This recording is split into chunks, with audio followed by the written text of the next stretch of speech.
appears that we are live. So once again, welcome to all who are joining in to listen to and speak at the public hearing, day 3. And again, I would like to start by acknowledging that the town of Canmore is located within the Treaty 7 region of Southern Alberta. And in the spirit of reconciliation, I acknowledge and appreciate that I live, work, and play in the traditional territories and home of the Yahe Nakota Nations, which includes the Bearspaw, Wesley, and Chiniki bands. Also, the Blackfoot Confederacy, including the Siksika, the Kainai, and the Piikani, as well the Tsuut'ina Nation, and these are the traditional lands of the Region 3 Métis Nation. And if you're watching it for the first time, I'll just quickly review the procedure. So I'll call the meeting to order. Actually, I've called the meeting to order a couple of times, but I will again today. And then invite members of the public to speak. And I'll ask that all speakers maintain a respectful approach to sharing their perspective with council. I've been given a list of the names of people who have registered to speak each day and the time within which they are scheduled to speak. I'll ask that each speaker tell council their name and whether or not they are residents of Canmore or have a home or business here. I'd like to remind those registered to speak that there will be 10 minutes available for them and that a member of administration will advise the speaker at the 9-minute mark that they have 1 minute to conclude their comments. There may be questions from members of council for the speakers, which would occur after the speaker is finished. It is important that speakers address the aspects of the ASPs that are in front of council for consideration. I'll ask that speakers refrain from commenting on the character or intent of the landowner or applicants, as that is not germane to these considerations. It's important that we hear what people think of the details of the area structure plan and why they are opposed to or in support of what is proposed within the ASPs. If necessary, I or another member of council will interrupt the speaker to ask that they maintain a respectful dialogue. There'll be, we'll take the afternoon as a break.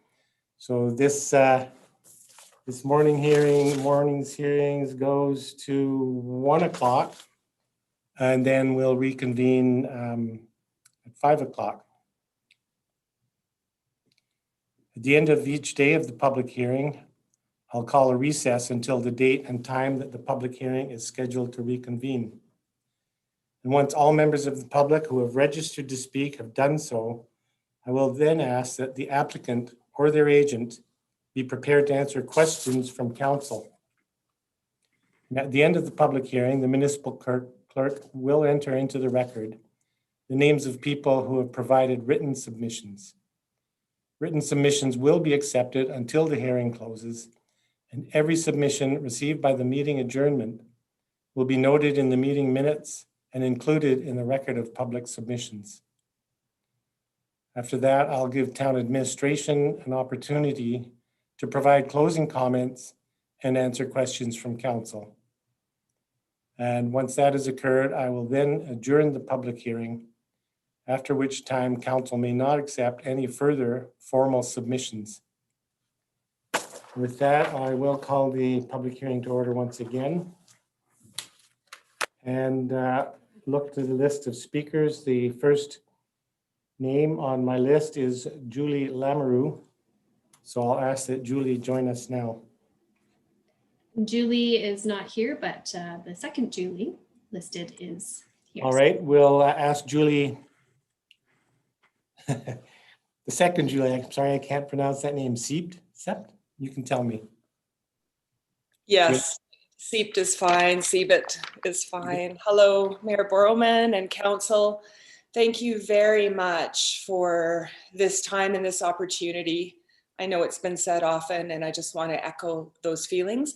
And also just the kindness. I've been watching late last night, watching the videos, and the kindness with which you are meeting everybody's voices, Mayor Borrowman, is deeply appreciated. So I raised my voice, and I must say I almost canceled because in humility and humbleness of the people that have spoken before me, incredible thought and expertise, and yet I must speak in order to uphold their voices and to cheer them on. The first thing I would like to do is just acknowledge that I've read and well, not every word, but I have read and reviewed the ASPs as proposed by the Three Sisters Mountain Village. I am a full-time resident, and I run my own business here in Canmore as a yoga and meditation teacher. I acknowledge that I am on yoga land, on Treaty 7 territory, the traditional territory and home of the Stoney Nakoda, Blackfoot Nations, and Tsuut'ina Nations, and Zone 3 Métis. I moved to Canmore as a full-time resident over 21 years ago, created a business in order to live in this place that I so love and have loved visiting many years before that, and to be able to raise my children here, which I have done, we have done, and they are now off, as most young adults are, that live here, that grew up here. And as we created that business, and this was over 20 years ago, it's a drop in time compared to the Indigenous footsteps that came before us. So when I opened the ASP and I saw the land acknowledgement, it was nice to see. And I underlined the words, help us steward this land and honor and celebrate this territory.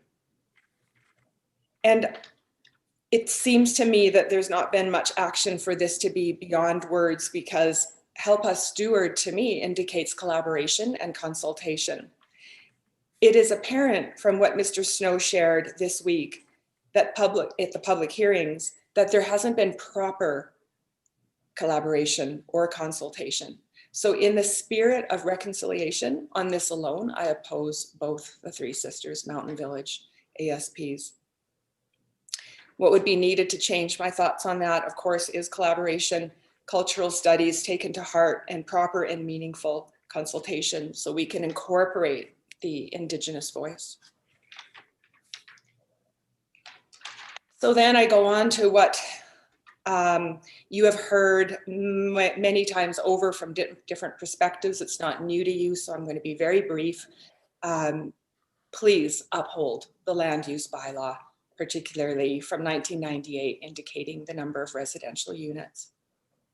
Please do not rezone the unfinished golf course. Time and time again has shown good reason why it is not suitable for development.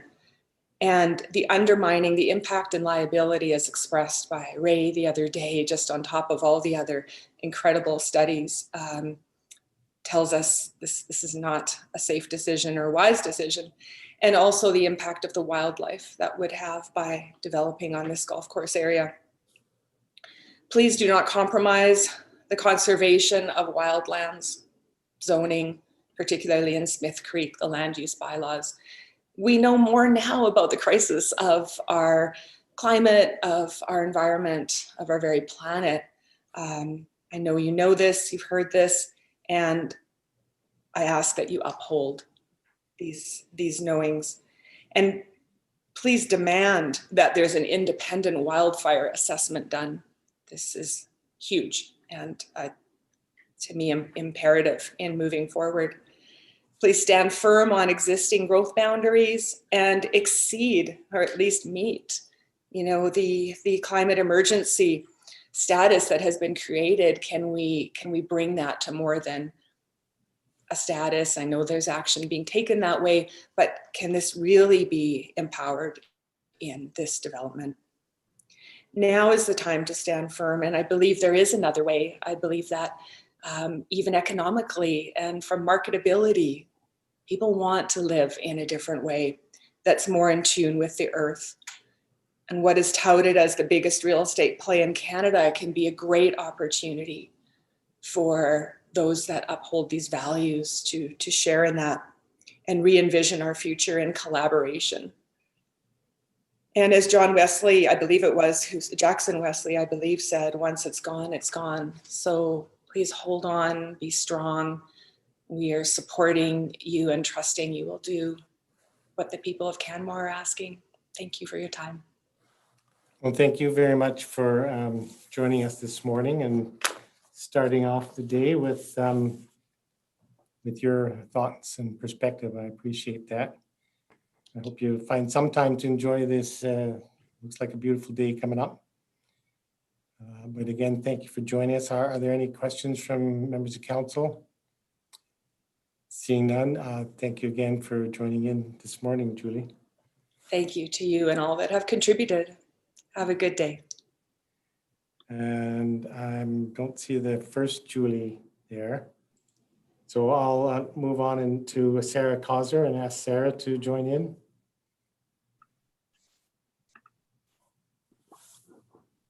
Good morning.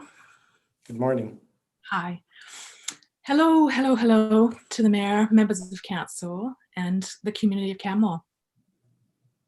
Thank you for the opportunity to share my voice. My name is Sarah, and I've lived in the Bow Valley for 25 years. I'm a full-time resident and an entrepreneur. What I love about Canmore is the wide open spaces, the forests, the trees, and the privilege of living amongst such an abundance of wildlife.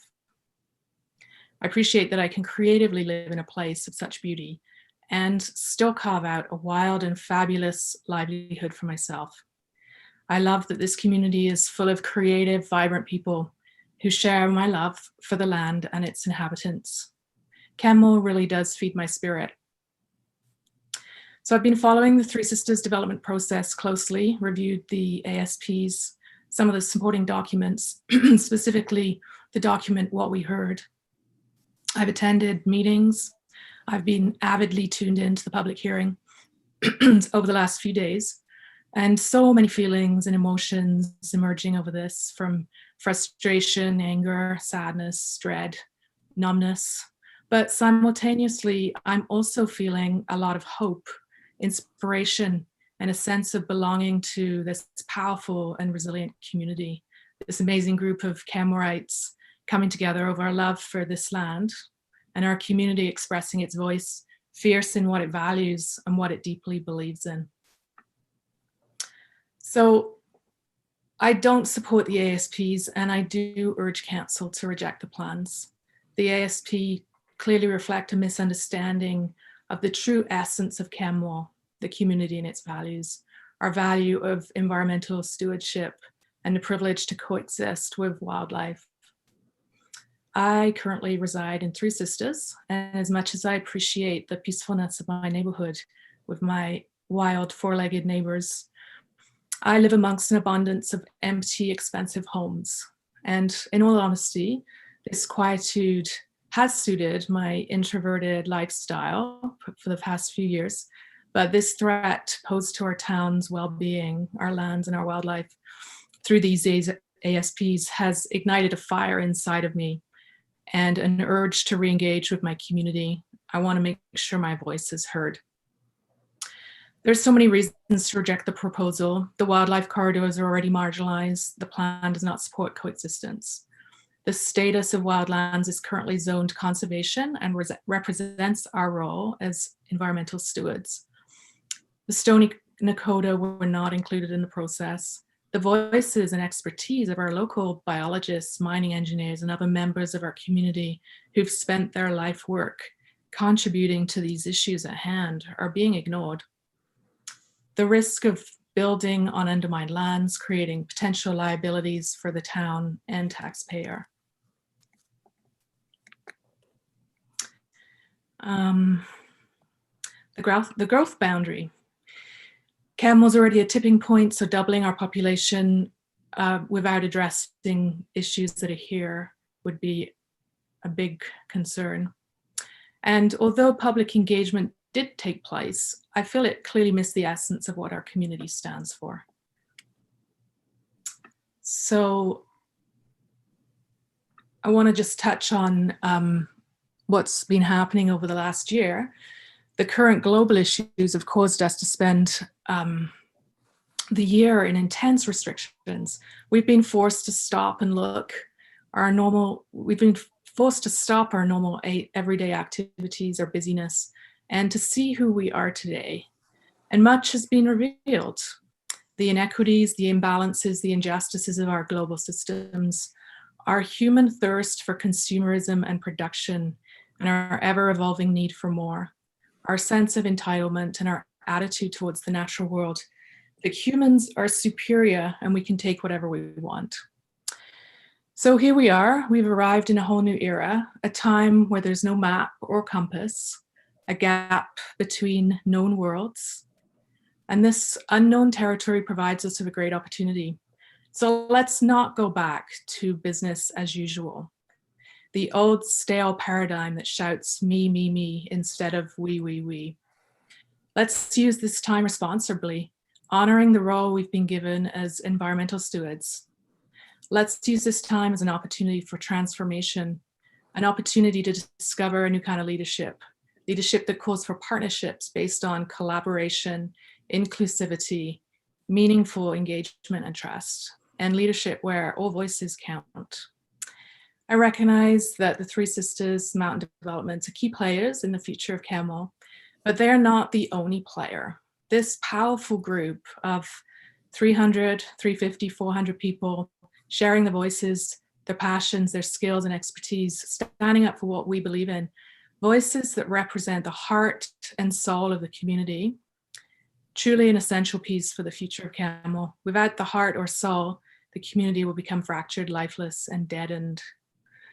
So I propose that we reject both the ASPs and slow things down, request independent studies for environmental impact assessments, mining impact, and any other relevant assessments. I suggest we work with our local expertise, and I propose a deep dive into a meaningful public engagement process. And I know, Mayor John, I've heard you say that the 2016 document was updated with Camel's vision and values, but I feel that clearly Three Sisters has misunderstood the true nature of our of what Camel really wants and what Camel really stands for. So I feel like it needs to be reevaluated.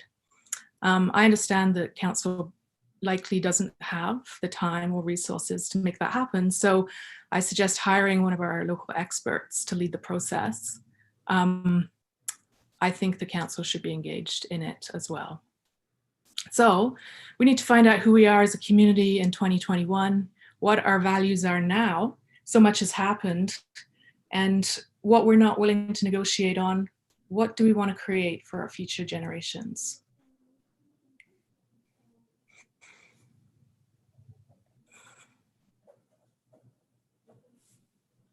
That's the end.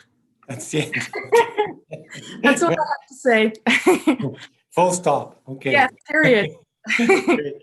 Well, thank you very much, Ms. Gauser, for sharing your perspective. Looking to council, see if there are any questions, and seeing none. Again, thank you for taking the time to join us this morning. Thank you very much. I really appreciate it. I understand that Julie Lamoureux is now with us, and I'd invite her to join in. Hi, thank you, Mayor Borman and Council, for listening. My name is Julie Lamoureux. I'm a resident of Canmore, a wildlife artist, and I do not support TSMV's ASPs. I have many concerns about these ASPs, including the lack of adequate evacuation plans, the public risks to building on undermined land and maintaining fences, and the size of the proposed footprints in a sensitive area. However, my primary concern is the permanent impact that it will have on wildlife. Wildlife has intrinsic value to me. Whether I see it or not, my life is better because they're out there. But they're also a vital part of this town's economy. I work downtown in Canmore, where I talk to visitors from all over the world. People visit our valley for a lot of reasons, but what makes this place different is our wildlife. When visitors tell me, I saw a grizzly, they say it with the same excitement that they might say, I won the lottery. They understand what a gift it is to see in the wild an animal that has been exterminated from most of the continental United States and much of Canada through both active persecution and the passive elimination through habitat loss that is a natural and permanent consequence of human development like the ones proposed in these ASPs. I met a young couple from Europe who proudly told me that they had documented over 30 species of animals during their 10-day trip. It was special to them because they come from a country where big animals and carnivores were wiped out hundreds of years ago, before words like endangered species was even a thing. These are the types of visitors that we want to encourage to our valley. People who respect this place and the wildlife that is still managing a tenuous existence so close to our home. Wildlife is what makes this valley special. It needs to be protected. We only have one go at this, and we need to very carefully examine what we have to lose and whether it's ours to give.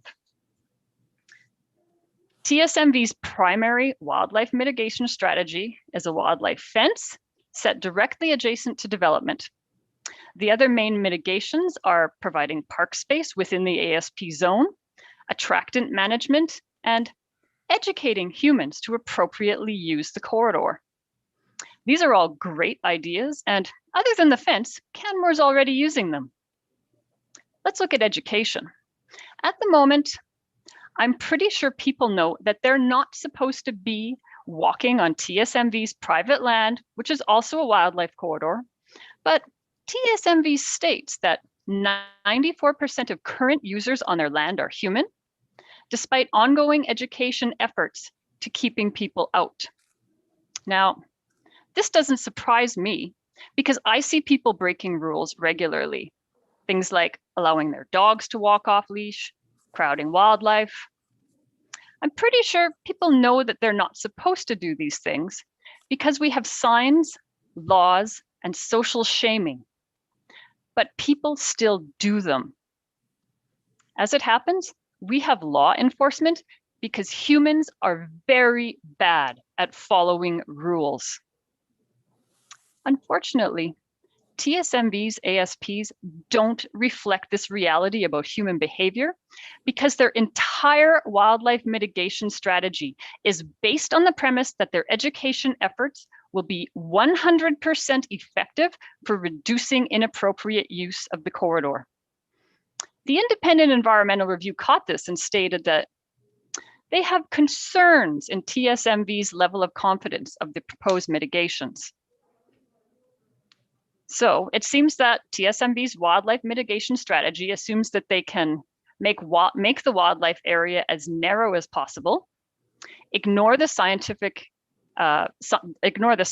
animal movement patterns and behavior, add thousands of people directly adjacent to it, use an unproven fence with no soft edge or buffer, and then make 100% of their success conditional on humans not behaving like humans.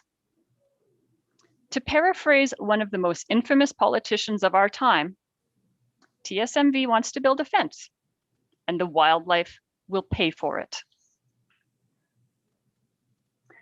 One of my significant concerns is that TSMV has clearly and repeatedly stated in their communications that the wildlife fence location is non-negotiable.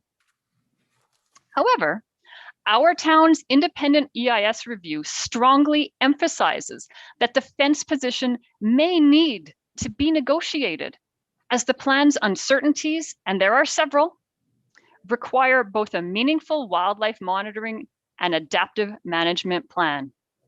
The review clearly states that these will require a significant effort from TSMV, from the province, and the town to prove that the mitigations are working. My concern is that if TSMV considers the fence location to be non-negotiable, despite both intense community pressure and local experts who tried to engage with them, that TSMV's monitoring efforts will be neither meaningful nor significant. From their social media communications this week, it is clear that their primary goal in regards to wildlife is not moving the fence. The provincial government similarly has a poor environmental track record, and the animals who use this corridor are not their priority. This leaves the town. And even if I thought that the town had the resources to effectively monitor the wildlife by itself, 2 against 1 is poor odds. And it just makes economic sense to keep going with a project once it's started. It will be a lot easier for the town to reject these ASPs outright now and tell TSMV to do better. Canmore wants a plan that places wildlife and the environment first, thoughtfully addresses the effects of climate change on both humans and wildlife, and considers all the people who care about this place.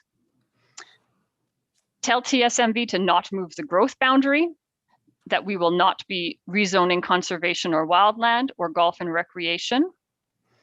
And I would request that the town improve the provincial wildlife corridor through zoning. Let's make Canmore a leader in sustainable tourism and environmental protection. Let's make Canmore stronger by saying no to both these ASPs. Now, there is one last negative impact about these ASPs that on our citizens that I need to address.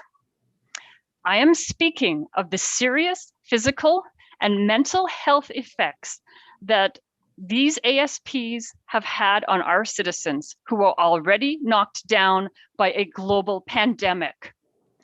Thousands of Canmore citizens have spent dozens of hours engaged in this manner by writing letters, speaking in this forum, organizing and listening to community discussions, engaging with TSMV, researching topics, and trying to understand foreign legal documents and political process.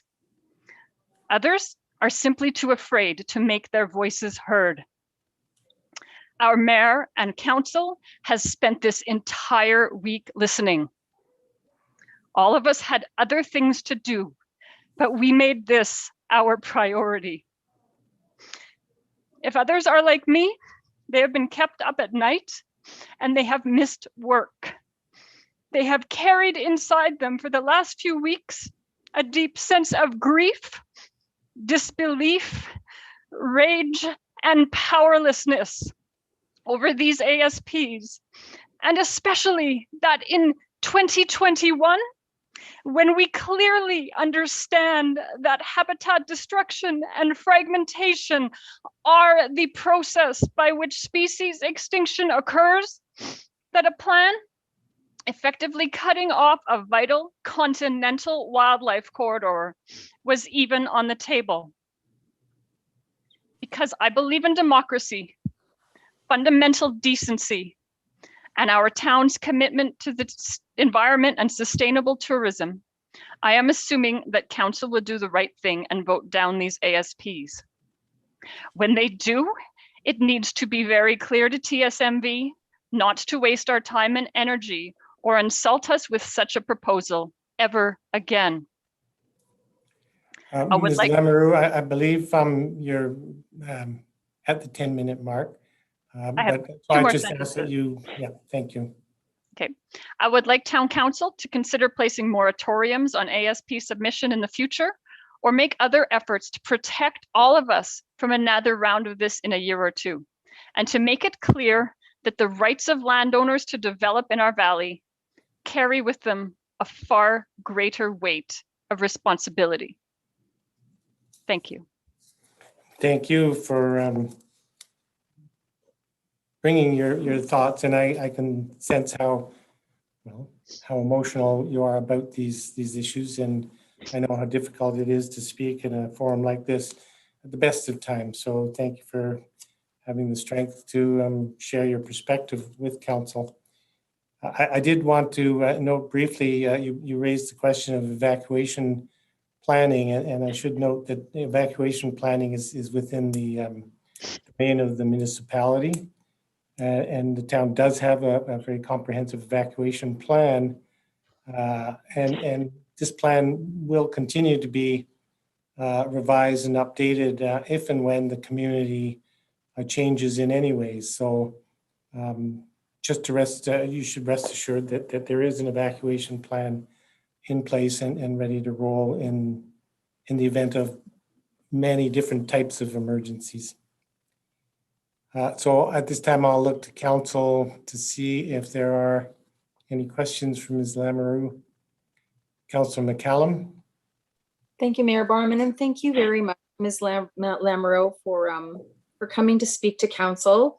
It's I've seen your name all over town, your work, and it's nice to see your face attached to your work. So, anyways, my question is, you clearly articulated that you realize that residents and visitors are disrespecting our wild spaces, and we point to education and, of course, the developers proposing a fence.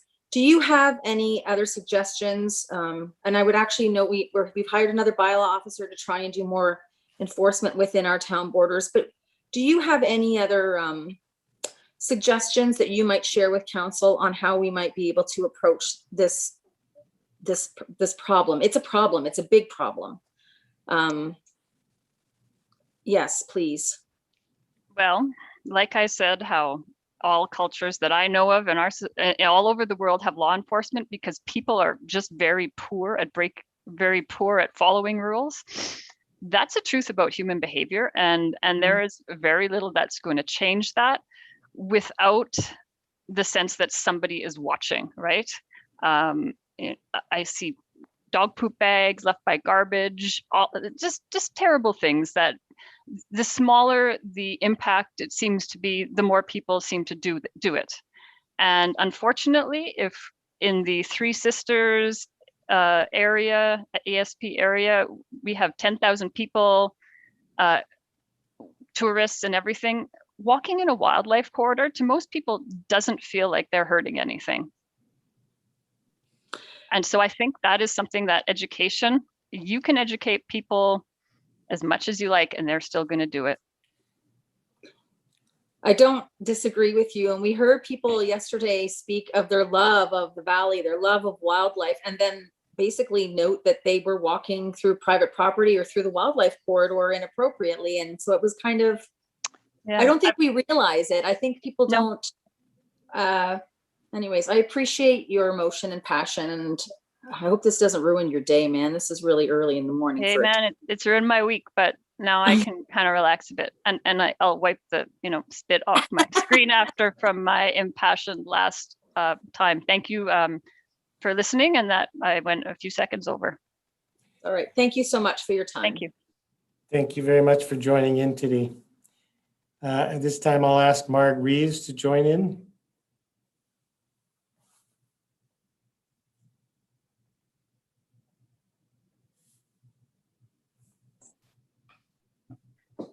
Good morning.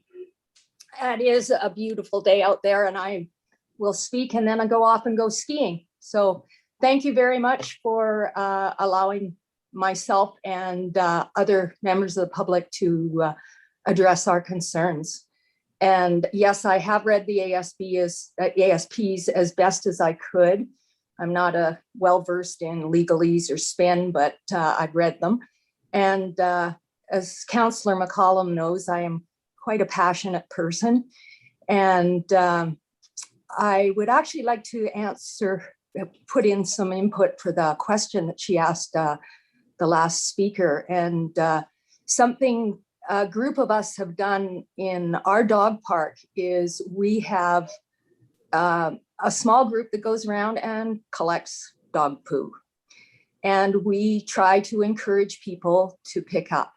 And I think that there are enough well-educated people around here that are confident enough that perhaps we can look at some community stewardship, some community groups who will attempt to educate, not enforce, because we're not bylaw officers. But I really believe that we are stewards of the land, and we know it, and we have passion for it, and we can help guide people to make appropriate decisions as best they can. I would also like to say that my husband bought a house here in 1989, and he's had some input into what I am saying. I luckily met him in the early 2000s when I was on my way to Cranbrook, and I ended up in Canmore instead. And we have been weekenders, and we have also been full-time residents since 2005, which is 15 years, kind of young for some of the people that have been here. I also have had impacts on my persona, as Julie had mentioned. I was in a crisis of depression last week. Part of it, the pandemic, and part of it, the stress of reading through and worrying about my community and what would happen with these ASPs. I have listened to other speakers over the past couple of days, and I'm really impressed with how educated and well-researched many, many people are. It's amazing what climbing and ski bums can do with a degree. So a couple of items that I am concerned about is affordable housing. My husband, David Moe, and Mr. Krausout yesterday pointed out, or Monday, sorry, pointed out that market forces are what affect price. And Canmore has some of the highest priced real estate in Canada. And despite what TSMB says, they will not change that. The housing will not be affordable. It will be high priced. And I know many people that are working in Canmore that are living in Cochrane purely because of the economic situation. We have become Vail, and we have a town 45 minutes down the road that will service us in the future. As for ASPs for 30 years, I'm sure if you think back over your life, 30 years ago, you had no idea where you would be today. And I know another speaker said shorter term ASPs are required. And that makes more sense to me than having a label or having a 30-year plan for our future generations to be committed to. As for undermining, I am not a geologist or an engineer, but common sense tells me not to build on an old mine. Please do not rezone that land. I'm of the agreement with one of the other speakers that we build a park on close to the Three Sisters Parkway. It could be long and narrow, but we need more park space. We saw Quarry Lake overrun. And for our residents, we need more park space so that we can kind of manage people. Please maintain those wildlife corridors and urban boundaries. I know enough has been said on them. As for infrastructure, I'm concerned. Will the developers of TSMB, will they be required to contribute to the costs of road expansion, road maintenance, waste treatment, waste disposal, a new fire hall, a Rome extension? In other communities, those developers are expected to pay some of those costs. And I think we should expect that as well. And also with this new project, there'll be a big demand for power. And I wonder, can Canmore supply the power necessary for this new community? Or do we have to draw from the provincial grid? And how does that fit with a climate change plan? How does that impact the costs for residents? Another thing I looked at was the definition of community. A community is a social unit with commonality, shared norms and values, and a sense of place. Unfortunately, a friend of mine overheard a woman say, "I live in Three Sisters. I don't live in Canmore." We have disconnected pods of urban sprawl, and this TSMB is just another isolated pod of development. I know I love this community. I loved it when we could go to Maras and sit and talk about where the great skiing was. And, you knew everybody. And I realize that's not the world today, but I know that a lot of our community is coming together, and we want a strong sense of community. We want to connect. with people that are now 10 kilometers down the valley. Please listen to us. Thank you. Enjoy your afternoon off, please. Thank you so much. Appreciate hearing all of your perspective. There's a couple of questions or points you'd made that I should address. You'd asked about the requirement for the developers to pay for the infrastructure that services the area, and the answer is yes. There's offsite levy laws that every developed unit in the town pays its share of the infrastructure required to build and service those lands. So, But not just those lands, because there's impact on like the downtown bridge, the downtown core, et cetera. Does that levy go towards that?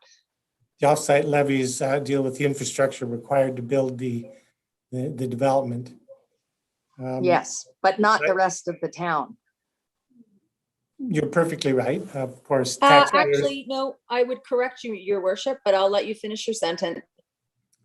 I was just going to also reference the question about the proposal in the area structure plan, if they should be approved, to provide 10% affordable housing. And it's clear in the ASP that, which would become clear in the approved bylaws, that the 10% of the all units built would have to meet the town of Canmore's affordable housing guidelines and must be acquired by our nonprofit housing corporation. So that 10%, if that's if the ASP is approved, there will be 10% of the housing that is dedicated to our housing corporation's controlled affordable housing units.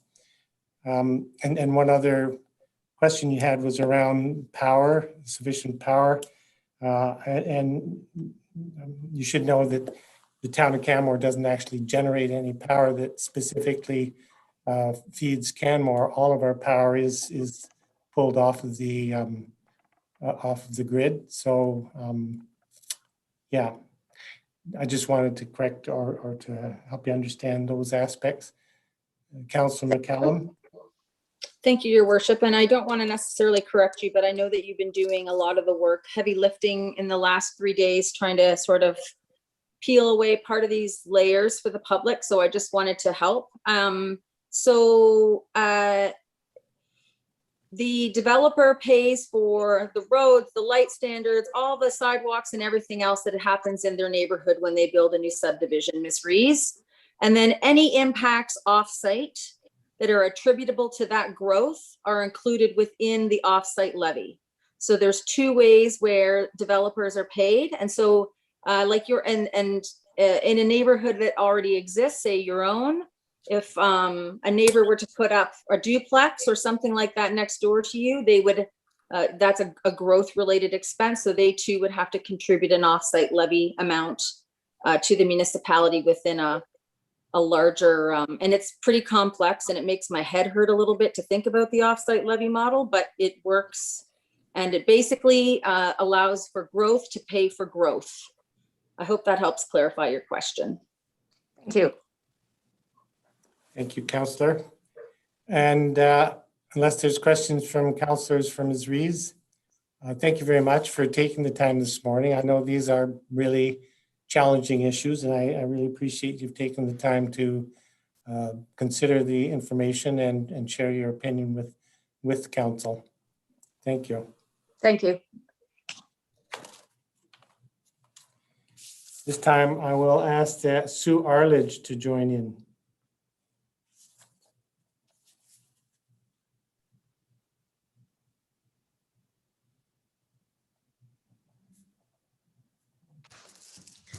Good morning. Can you hear me? Yes. Thanks. So Mayor Borrowman, Council, I want to acknowledge the Treaty 7 lands in which I live, work, and play. And I want to applaud you for your dedication to the community, your obvious concern for the residents, and your above and beyond paid job, volunteerism that I understand goes into running a town like Canmore. And that's a genuine shout out to you because I know what you're going through. My name, as you see, is Sue Arledge. I've lived and worked in the Bow Valley for 30 plus years. For the last 20 years, I've lived in Exshaw. And I consider the Bow Valley one valley. I recognize that our jurisdiction for your input involves Canmore, but recognize that the residents of your surrounding municipal communities have their children at school in town, and we shop in town. And back in the day, we used to play around town too. I am inspired to live in such an engaged community. And honestly, I've listened very closely to these engagement sessions, and I've tried to educate myself and read the area structure plans and what Three Sisters is putting forth to our community engagement. I've listened with respect to both sides, but I would like to add my voice to the multitude of persons who are opposing the Three Sisters, Mountain Village and Smith Creek area structure plans. I'm an educator. I've worked for 20 plus years at the University of Calgary, formerly Kananaskis Field Station. I'm a volunteer in Canmore, having run Bow Valley Pond Hockey for about 10 years, which is a program involving Stoney Nakoda youth with all other Valley residents in creating inclusive sport. And I'm speaking from there. I'm going to start with my concerns as a science educator. I teach student teachers, and I've been lucky enough to work with some eminent ecologists at the University of Calgary in educating over 100,000 students and teachers over the last 20 plus years. So to start with, I'm going to start with the site. So I recognize that Three Sisters developers have the right to, as private landowners, to develop their properties. My concern is both site scope and scale of their proposal. So the site, for obvious undermining issues, Dr. Norbert Morgenstern yesterday, his comments about what might go wrong and doing a stress test of creating housing and community above a heavily undermined, steep, very complex geological structure is a very significant point that I believe many people have become educated in. We recognize some of his comments about what happens in other communities. We've watched the sinkholes happen. And at the very least, I urge the town to consider much longer term involvement of the developer to help reduce any future concerns that the community might have. We need a developer who's engaged in the long-term future of our town and not a developer who's interested in profit in the short term and then get out. So the undermining is definitely a concern, and I'm going to say that a stress test is a prudent thing to do. The scope and the scale, the scale is untenable in this valley, and I'm going to speak to that for a few ways. One, the wildlife impacts. So what we see with the sheer overdevelopment in environmentally sensitive mountain corridor of an internationally recognized important wildlife corridor is that moving wildlife corridors, especially during a pandemic, our current government, frankly, not going to go there. What I think is that wildlife corridor is critical. And I'm going to speak as a resident of Exshaw. As you can all see from driving up the valley, Exshaw has had a lot of change in the last number of years. Since the flood, we've seen the removal of approximately, I'm going to say 3,000 valley bottom trees.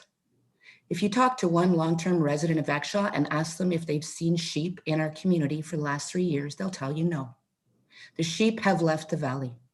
When the sheep leave the valley, the carnivores leave the valley. I have not seen a bear in Exshaw for 3 years since that flood mitigation began. I speak from experience, having lost my house in the 2013 flood, that some of these steep mountain creek developments or steep mountain creek mitigations have also added to an incredibly unwildlife friendly habitat. So wildlife needs to get to the rivers, and the rivers need not to have hardened shores so that our developments can be protected. The rivers need trees. You have steep creeks in this development, and Smith Creek, Stewart Creek need to have wildlife access. You see what's happened in the quarry area where wildlife rarely goes. Alberta, in the proposal put forth by TSMV, we see that the Golder report and that TSMV talk about having monitoring and fencing.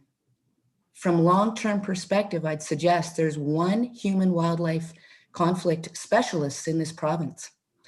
He's pretty busy dealing with bears in the developments in Canmore already. So who's going to monitor this? Who's going to fix the fences and who's going to pay? Wildlife, as some of the comments from Three Sisters Mountain Village, are not as resilient as would be suggested. They don't go around fences, they leave. And for me, I want to make sure that our communities have opportunities to coexist with the wildlife that we took their home away from in the first place. So I have a lot of wildlife corridor issues and mitigation issues. I'm quite concerned about the wildfire risks as a resident of Exshot, recognizing what happens when there's not the road infrastructure to leave in a human disaster created by nature.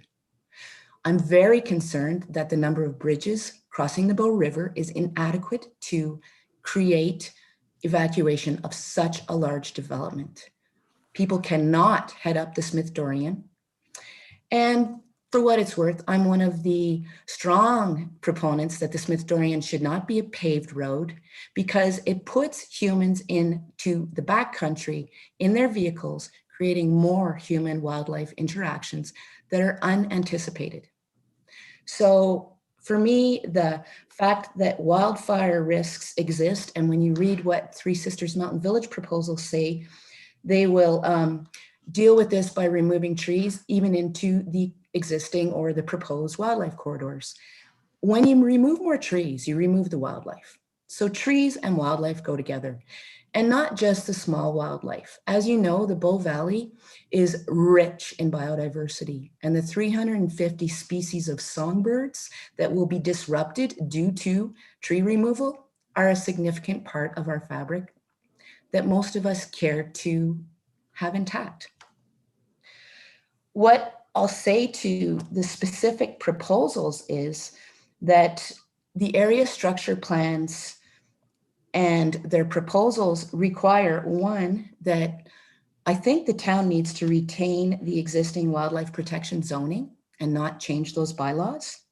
Don't move the growth boundary to the east of the Thunderstone Quarry, and don't rezone the current Thunderstone wildlands. And two, excuse me, Ms. Eldridge, council has asked everyone gets a 9-minute time check. Okay. 9 minutes. Okay, I'm going to go quick with points here. Let's leave the golf course and recreation land zoning as is. Let's not add to the number of allowable houses as per current bylaws. And yet let's use current science for our wildlife corridors. The state of climate emergency declaration. I want to know how this area structure plan deals with these goals, because the proposal that these affluent landowners is going to walk is ridiculous. Now I want to speak quickly from my heart. I noticed that the beginning of your meetings begin with the land acknowledgement. I'm truly dismayed that the Stoney Nakoda and Treaty 7 and Métis No. 3 nations have not been included in a meaningful dialogue about the lands that will be changed. I also want to speak to what it's like to live in the valley. The last speaker talked about mental health. I think if you look into what's happened in our community, you're going to see mental health impacts created by overcrowded, overused, and an untenable future for our youth. I started with saying that I work with youth. The kids that I talk to in the valley who are 20 and my own children know that there's no future for them in Canmore. They already start thinking about it when they're young because they feel they're being pushed out of our community. Communities are made for people. Communities are not made for buildings and developments. Our community is rich, and I really encourage the town of Canmore to recognize that the greater community of the Bow Valley is already having a death by 1,000 cuts. And for many of us, it's not the future we want. Thanks for your time. Thank you very much for taking your time today. I do appreciate that. I'm looking to council, see if there's any questions for Ms. Arledge. Seeing none, thank you again for taking the time to really consider these matters, and I appreciate your perspective as a close neighbor. So thank you for being here today. Thank you. At this time, I'll ask that Karen Booth join in. Good morning, Mayor Borrowman and town councillors. My name is Karen Booth and I'm a resident of Canmore. Thank you for this opportunity to speak out against these two ASPs. My reasons for rejecting these proposals as they currently stand are documented in my letter to council. So rather than reiterate those comments, I would like you to consider the implication of decisions when the stakes are high and there is a risk to life if something goes wrong. Allow me to illustrate with a couple of examples. When I'm faced with an important decision, my mind visualizes the headlines that the media will print and the world will see, highlighting how I messed up if something went wrong. These hypothetical headlines always pop into my head during times when my knowledge and experience are being nudged away from doing what I know is the better choice. My first example is one that we can all relate to. I love to walk and hike, and I own several cans of bear spray. Sometimes, though, I forget to bring one. As soon as I remember, I'm faced with a dilemma. Do I carry on my walk, rationalizing that my chances of running into a bear are really quite low? Or do I backtrack and retrieve my bear spray before I carry on? The right decision comes quickly when I suddenly see the headline, "Experienced hiker mauled by bear." She wasn't carrying bear spray. So not only did the rare encounter happen, but now the whole world would know that I knew better, but I did not do better. My second example is equally relatable. I like to ride my bike, and I'm a firm believer in helmets. Sometimes my husband and I ride to a restaurant for dinner. I want to look good and not have helmet head, so I debate. Should I wear my helmet? It's just a short ride downtown. What could possibly go wrong? And then the hypothetical headline comes and slaps me on my forehead. Woman falls off bike and suffers severe head trauma. She wasn't wearing a helmet. Again, the whole world would know how I knew better, but I didn't do better. Now, I recognize that these examples are simple and the issues before you are extremely complex with many moving parts. However, the guiding principle is the same. Do you want to see negative headlines down the road about the decisions you are making today? They aren't too hard to visualize. These proposed ASPs upset my sensibilities. We are experiencing a global climate emergency and a pandemic. Any plans to double our population in our severely constricted corridor will increase the morbidity and mortality of our people, our wildlife, and our world. There will be a time when a wildfire roars into our valley. With this proposed development, it will be difficult to evacuate all residents safely and efficiently. Deaths could occur. And the negative effects of overcrowding on people, resources, climate change, societal values, and healthcare, including the ability to handle pandemics and emergencies, are well documented. Let me be clear. Overcrowding will lead to increased restrictions and extinctions of many aspects of our lives that we dearly hold. We are at a crossroads. It is vital that you, as the elected town officials, make the best decision. If not, the risks of damage to people, to wildlife, and to global health will be irreversible and potentially fatal. I ask you, do you want Canmore to be the classic example of how not to develop a community? Or do you want the world to look to Canmore, a natural jewel that should be enhanced and protected, as the model for which other mountain communities should strive to be? The world is watching. Our legacy is in your hands. I thank you all for the patience, thought, and incredible effort you have dedicated to this difficult decision. Now I ask you to pause, take a step back, and consider, what do you want the headlines to read when something goes wrong? Thank you. And thank you very much, Ms. Booth. I appreciate you taking the time to consider these issues and come before council to share your perspective. I look to the rest of council to see if there's any questions for Ms. Booth. Unrelated to the ASPs, I have to ask, I knew a Karen Booth years and years and years ago that was a potter. You're not a potter, are you? Sadly, no. Okay. That wouldn't be me. Yeah, okay, I didn't think so.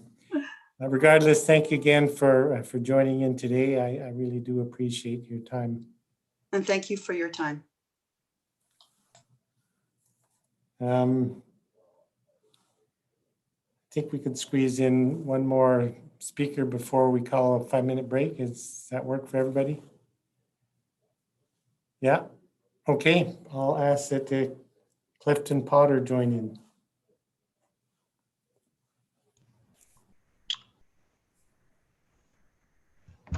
Thank you, Mayor Borman, and good morning, councillors and Mayor. My name is Clifton Potter.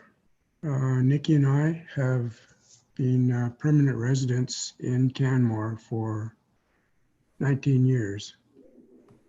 We love the town, we love the community, and the valley.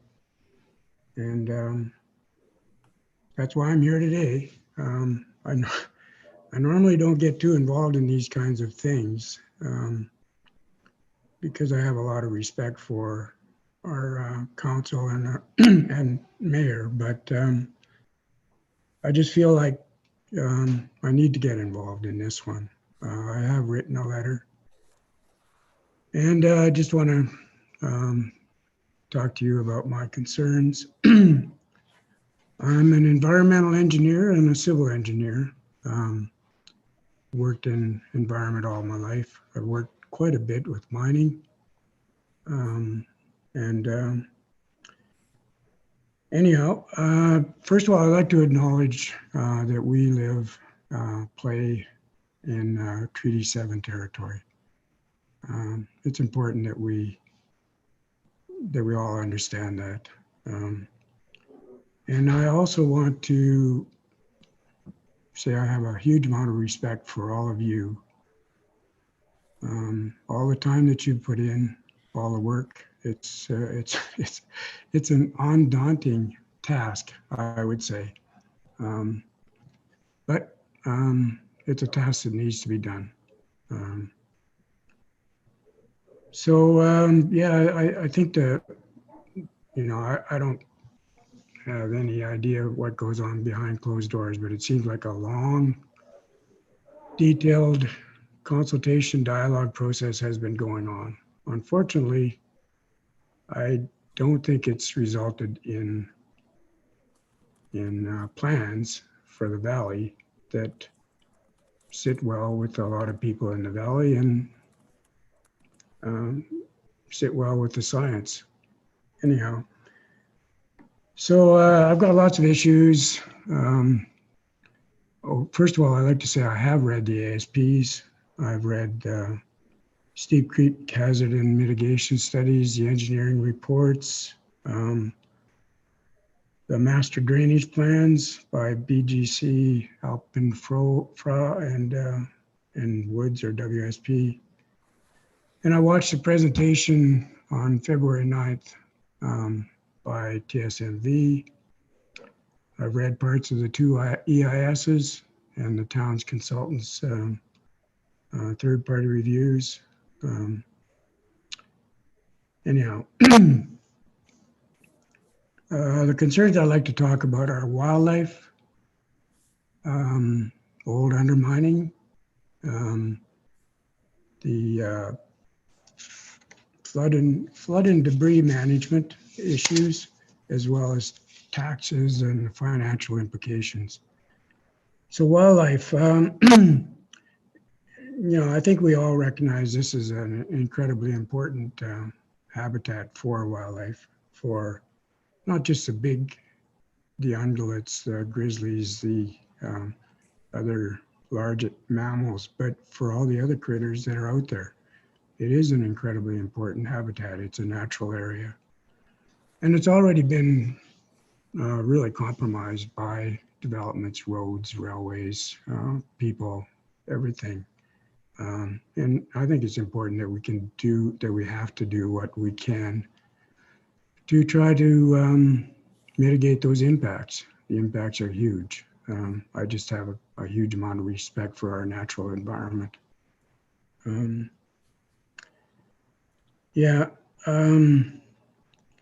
The existing corridor above Three Sisters, it works because there's a buffer zone. The golf course allows the corridor to spill over into lands that are fine for wildlife to live and traverse through.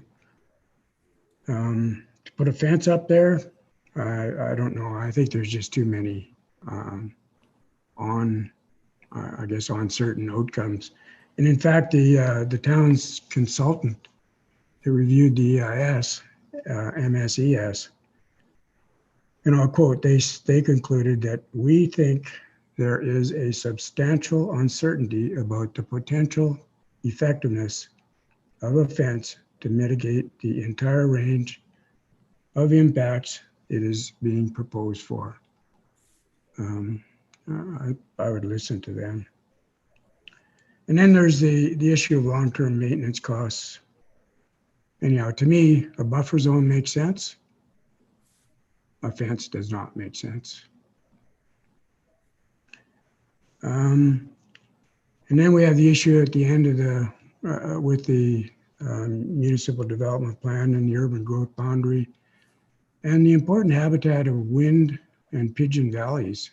I mean, is recognized as an important habitat. It's been zoned as a wildland park. I mean, the main valley and the area near the quarry is zoned as I think it's called wildlife. I can't remember. You guys would know better than me.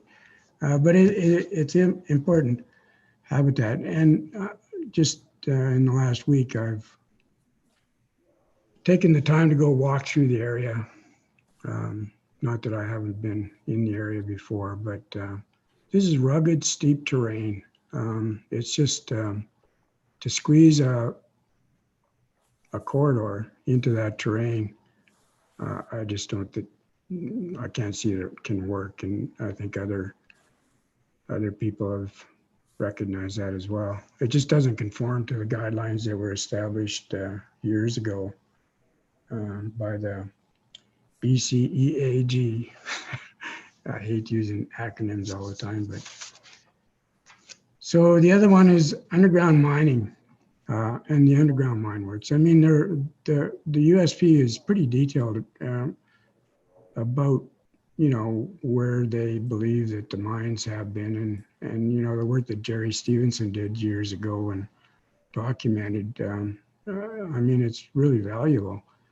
But what I see there is that if you look at the two maps in the USP, the development map and the underground mine map, they're developing big structures, expensive structures, or they propose to develop expensive structures on the most heavily mined areas. It just doesn't make sense. I mean, that golf course is there for a reason. Previous owners have said they wouldn't develop on that. They said there's just too much financial liability. And I know, so who's responsible? I guess, town acknowledges that they're responsible for their own infrastructures, roads, sewers, water, etc. But what about the structures that are built there? I know, I understand that the developer has to carry some insurance for a limited period of time, 2 to 10 years, I think it is. Is that sufficient? My opinion is no, it's not. And I'm just kind of worried that it'll come back to the town. The town, I know there's regulations that say it's not a town responsibility, or et cetera, but by issuing permits and approvals, you accept some responsibility. And if there's lawsuits, the town's going to get named in the suits. I'm not a lawyer. I'm a long ways from it. That's the way I feel. Okay, flood and debris management. All of the areas, including Three Sisters. Excuse me, Mr. Potter, this is your 9-minute time check. Okay, I know there's quite a few reports done by BC or BGC, et cetera, WSP on flood mitigation.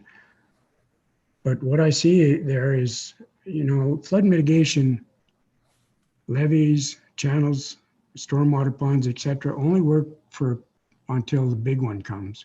We saw that in New Orleans. It's not a really valid comparison, but it worked and it worked and worked. And then when it didn't work, it went bad, really bad. And that's what I see with a lot of these things. We saw a lot of destruction in 2013 in that area. And I'm just afraid it's going to get more and more. The other thing I wanted to talk about is taxes and financial aspects. We've heard from a lot of people about TSNB's record in terms of developing commercial properties. It just doesn't happen. It hasn't happened. I can't see it happening in the future in these places. And I'm concerned that our taxes are going to continue to go up. Our own taxes, where I live on First Street, have gone up 105% since we moved here, or since we built on this property. And what we hear is it's going to go up another 4.5% this year, 6.8% in 2 years, and 7.1% next year. It's, whatever we can do to prevent that. Anyhow, my conclusions, in terms of Smith Creek, I think you have to say no. It's up to you. It's your decision. But there's just too many issues: urban sprawl, wildlife, zoning, urban growth boundary, all those things. With the village, I can see some development in on the north part of the area where the undermining is way, way less, where mitigation can work. And then on the other areas where the golf course it makes sense to maintain that as a corridor. Potter, I'm sorry, I'm going to interrupt and ask you to wrap it up. We're running late already. That's it. Thank you very much. I appreciate all that you brought to the hearing. I'll check and see if there's any questions from members of council, but I see none. So again, thank you very much for taking the time to join with us here today. Well, yeah, I want to thank all of you too for taking the time to hear what people have to say. A lot of work. Keep at Yes, it. it is. We'll get there. Yep, I appreciate those thoughts. Thank you. We're going to take a short break, 5 minutes. So by my clock, that'll be 10:21. So we'll reconvene at 10:21.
Okay, we are back. I will encourage people to try to stick to the 10-minute limit. When you get the 9-minute reminder, if you could wrap up your comments then. We are running behind already, and number of speakers had indicated when they registered that they would only require a few minutes, and yet, of course, they're understandably finding more to say, but just encouraging people to understand there's a lot of speakers waiting to speak as well. With that, I will ask that Nadia Bohonos join us. Hello. Thank you very much for the opportunity to speak at this hearing. My name is Nadia Bohonos. I've been a Bow Valley resident for 5 years. I know that's not a very long time compared to a lot of folks, but in that time I've fallen in love with this community. I know so many have spoken to this issue with such passion, but I believe I need to have my say, add my voice. I also want to recognize that we are making decisions living and playing on Treaty 7 territory. So something that makes this valley so special is being able to walk down the street and run into someone I know. I also love being able to go for a walk, and instead of running into someone I know, I run into maybe a herd of elk or even a bear. I love living in a place where people and wildlife are able to coexist on the landscape, and at the same time also be a coexistence role model for other mountain towns. Having reviewed the ASPs, I oppose both Three Sisters Mountain Village and the Smith Creek ASP. Main reasons that I oppose that I'll speak to right now are just due to doubling the size of Canmore and also the wildlife corridor issues. I do not want to see an influx of over 14,000 people to an already busy landscape, which will introduce more human-wildlife conflict. I do not support the Smith Creek ASP because the corridor for wildlife is not large enough. It's both too steep and too narrow to support the abundance of animal species moving through. I also do not want to be a part of the generation that is the reason that we no longer have our native carnivores on the landscape. Canmore is continentally a significant corridor, and the Smith Creek ASP risks severing connection between the Banff and Kananaskis regions, as well as on a larger scale. I oppose both ASPs finally because once development happens, we can't go back. Thank you. Thank you very much. Are there questions from members of council? Seeing none, thank you so much for being here, and it's a pleasure, or it's great to have you as part of our community. More folks from your generation, the better. Thank you. This time I'll ask Patrick McCloskey to join us. Do you unmute? Yeah. Getting coached there, Patrick? I am. Good morning.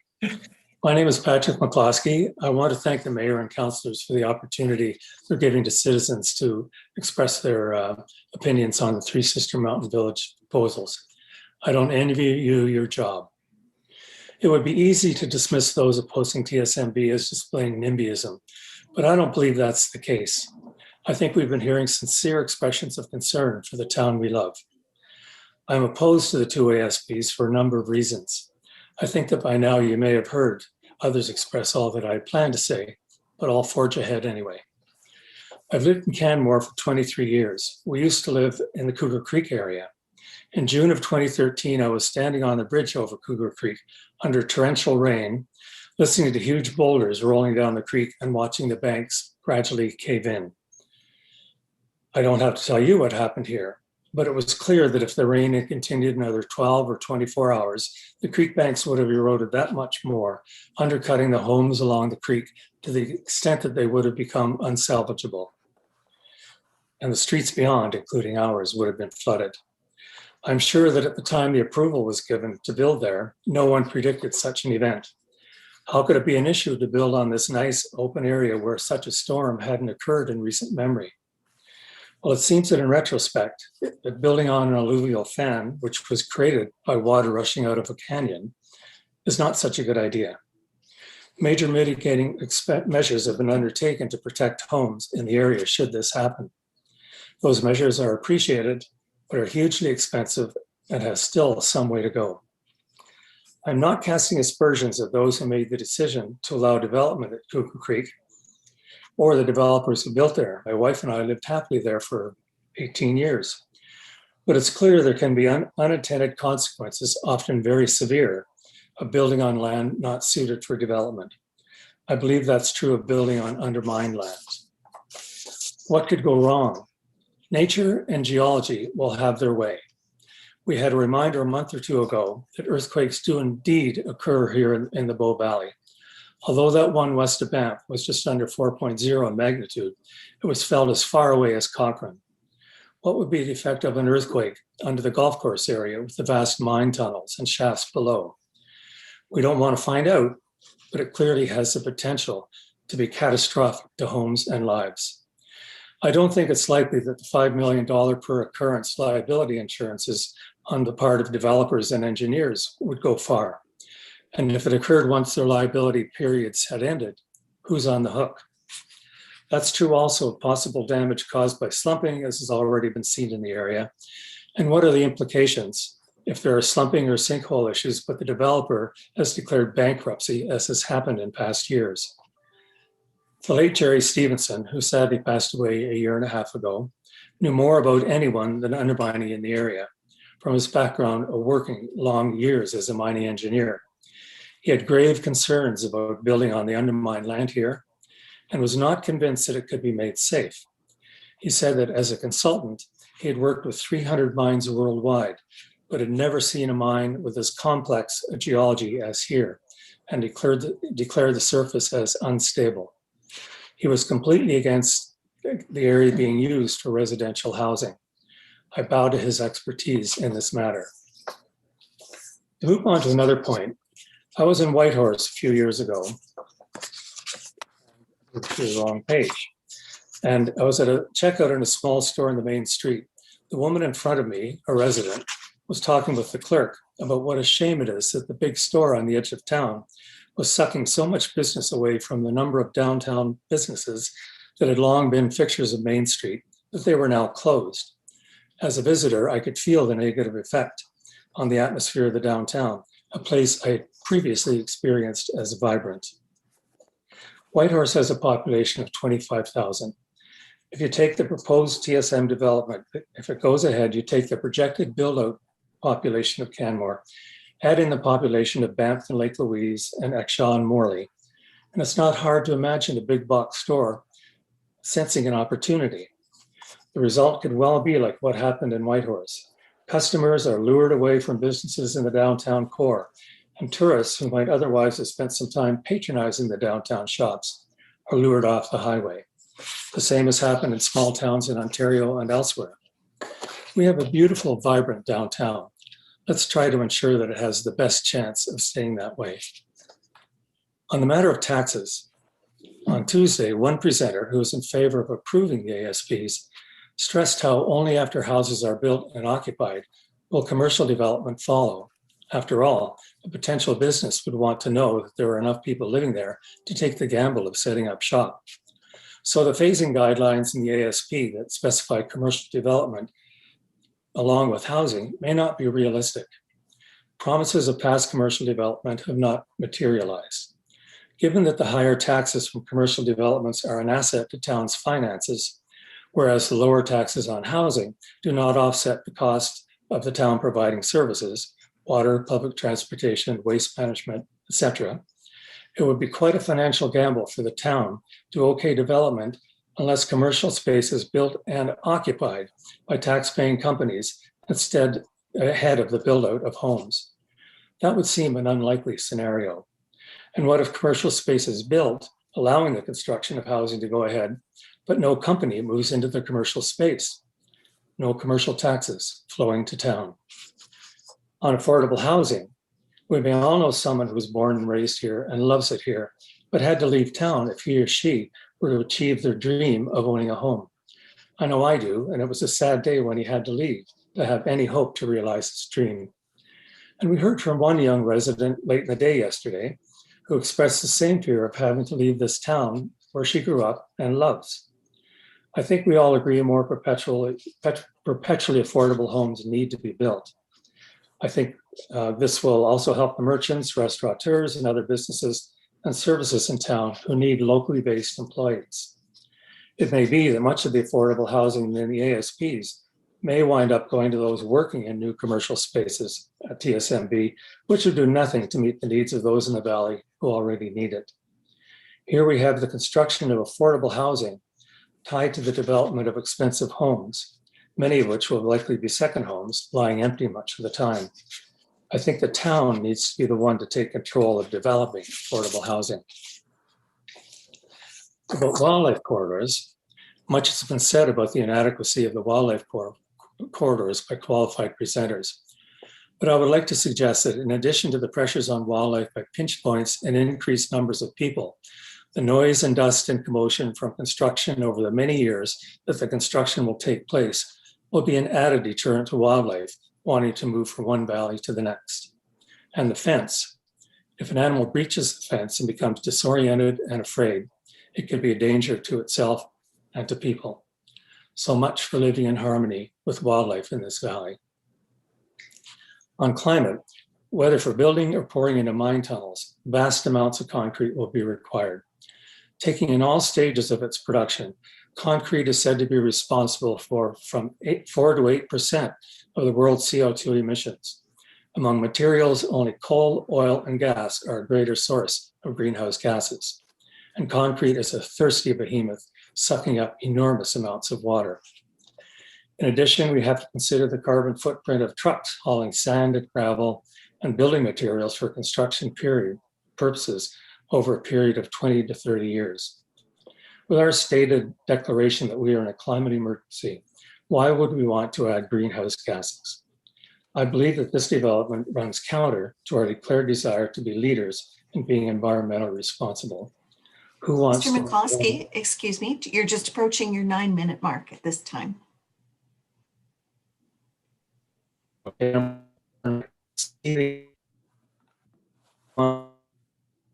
Declaration.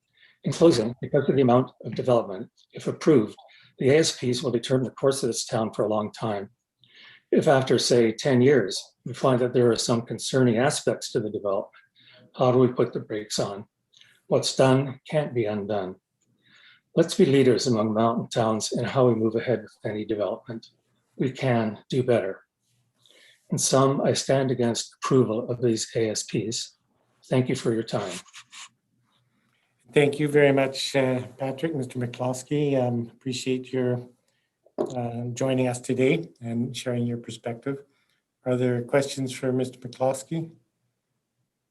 Seeing none, thanks again for joining in today. Appreciate that. Thank you. And Mayor Borelman, I'm wondering if at some point we might be able to have a glance at that spectacular scene behind you. That's an original Zelda Nelson painting. Oh, beautiful. Okay. Maybe when COVID ends, you can come over to our condo and have a look at it in person. Okay, thank you. Thanks again, Patrick. At this time, I'll ask Justin Wadsworth to join in.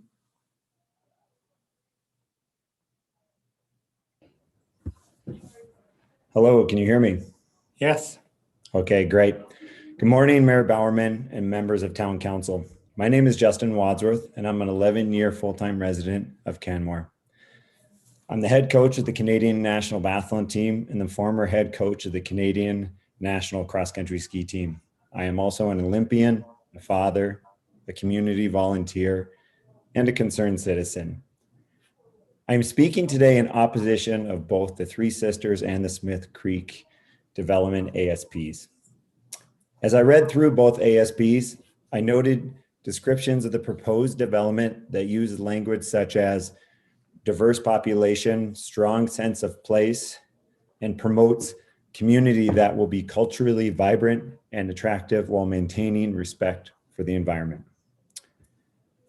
Reading these utopic descriptions of the proposed Three Sisters development reminded me of the plans and promises made by developers in my former hometown of Bend, Oregon.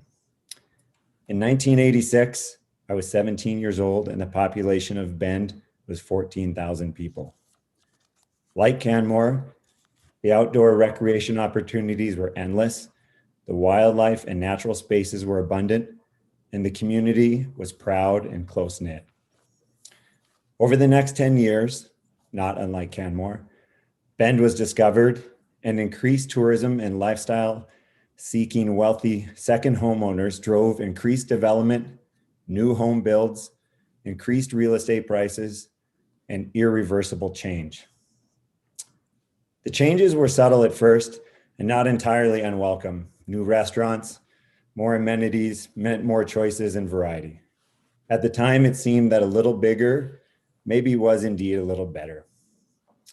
And then a big development similar to TSMV was proposed that promised a great lifestyle, mid-density affordable housing, great amenities, environmental sustainability, and livability. There was even a golf course involved.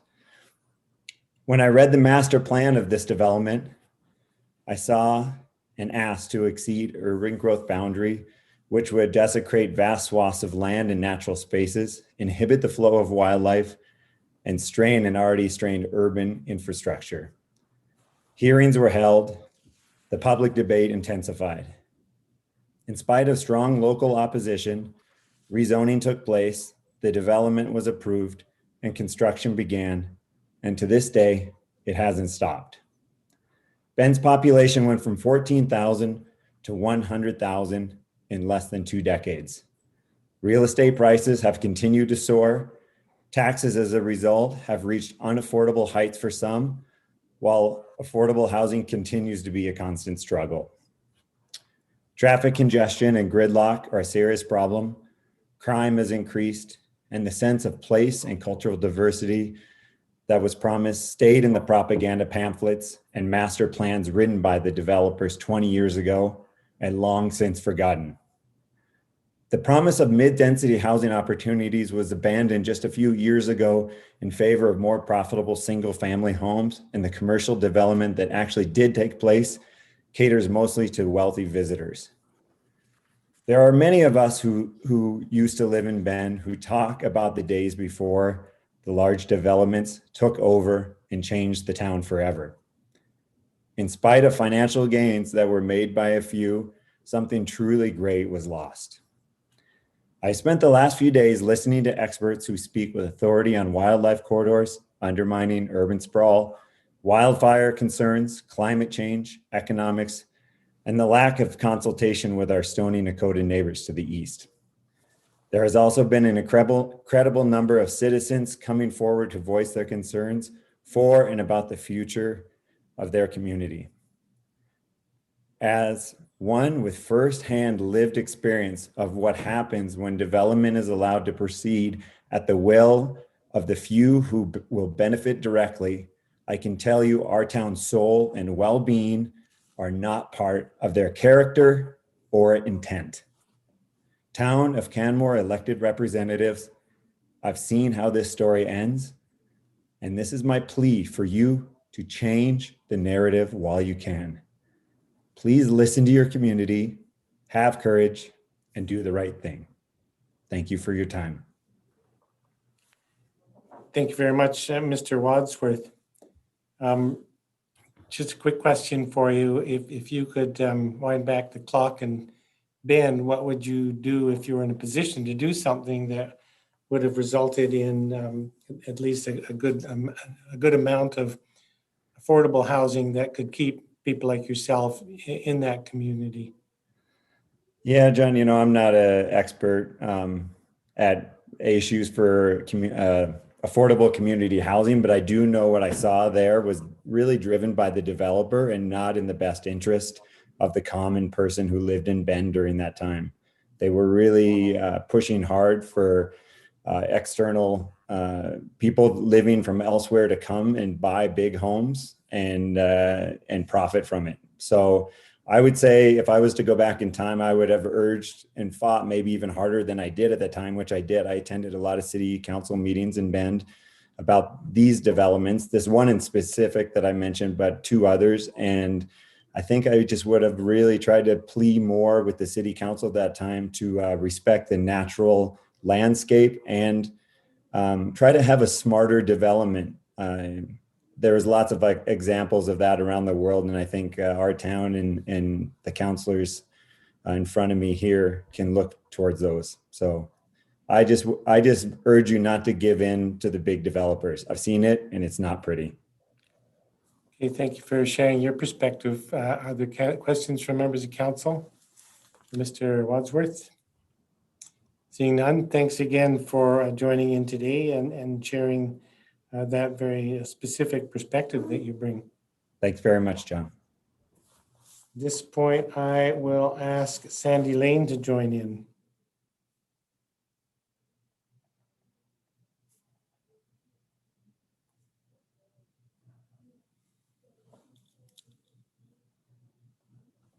You're muted, Ms. Lane. Your mic is off. Just need to turn your mic on. Little icon at the bottom of your screen. How's that? That works perfectly well now. Okay. Good morning, you very patient and well appreciated people. Thank you, Mayor Borman, and attending councillors for the opportunity to speak to the land development ASPs in Smith Creek and the Three Sisters Village. I've read them both. My name is Sandy Lane, and I'm a relatively new physical resident of Canmore since 2017. But I actually fell in love with this town in 1978. It just took me almost 40 years to get my act together and move to where my heart was. I'd like to go on record as opposing both ASPs for the reasons that many people speaking before me have detailed much better than I ever could.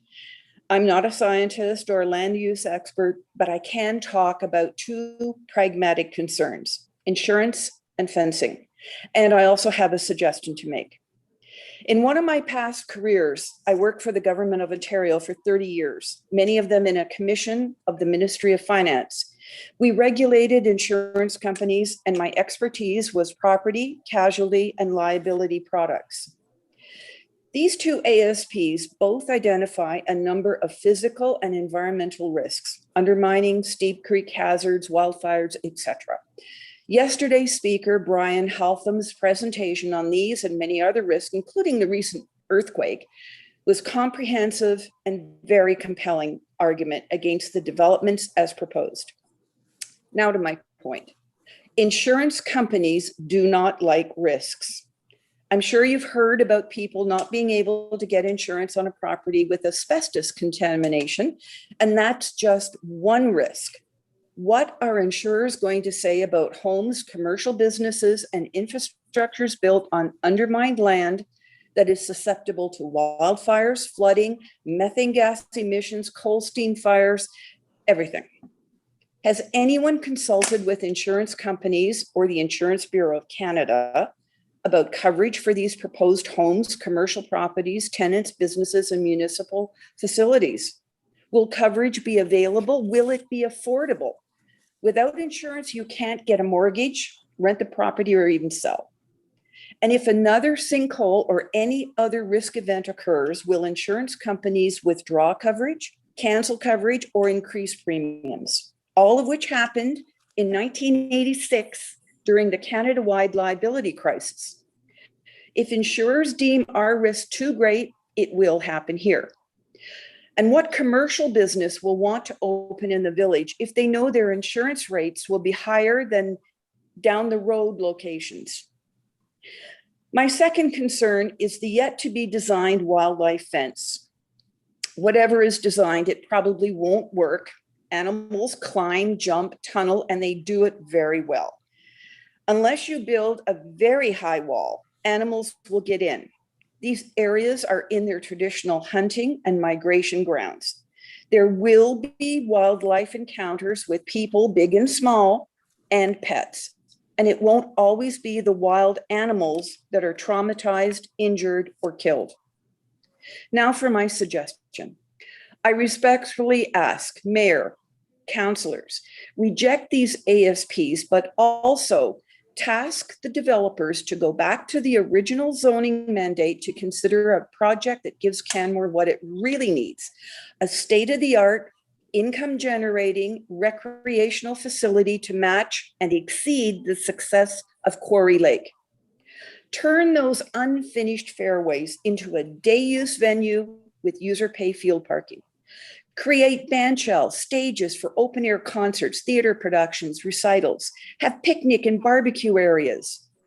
Hubs with rustic seating for educational classes, meetings, arts, culture sessions, visitor tutorials.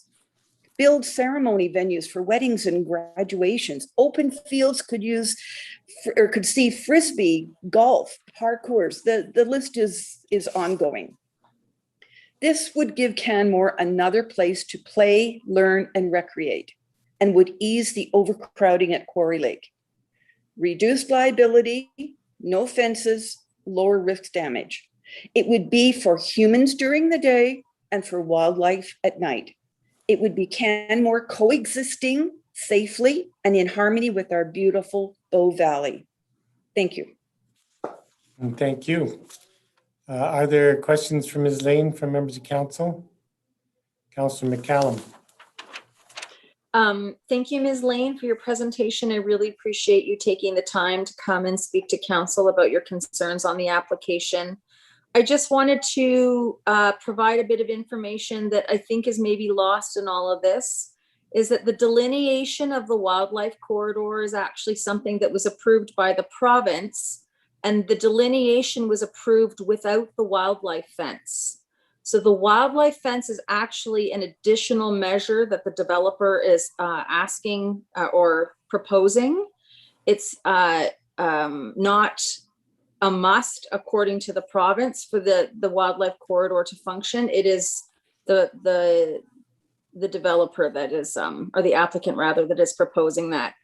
And secondly, in Canmore and other mining towns in the mountains, in particular, I have a house in Kimberley that I rent out. I've had it for 20 years.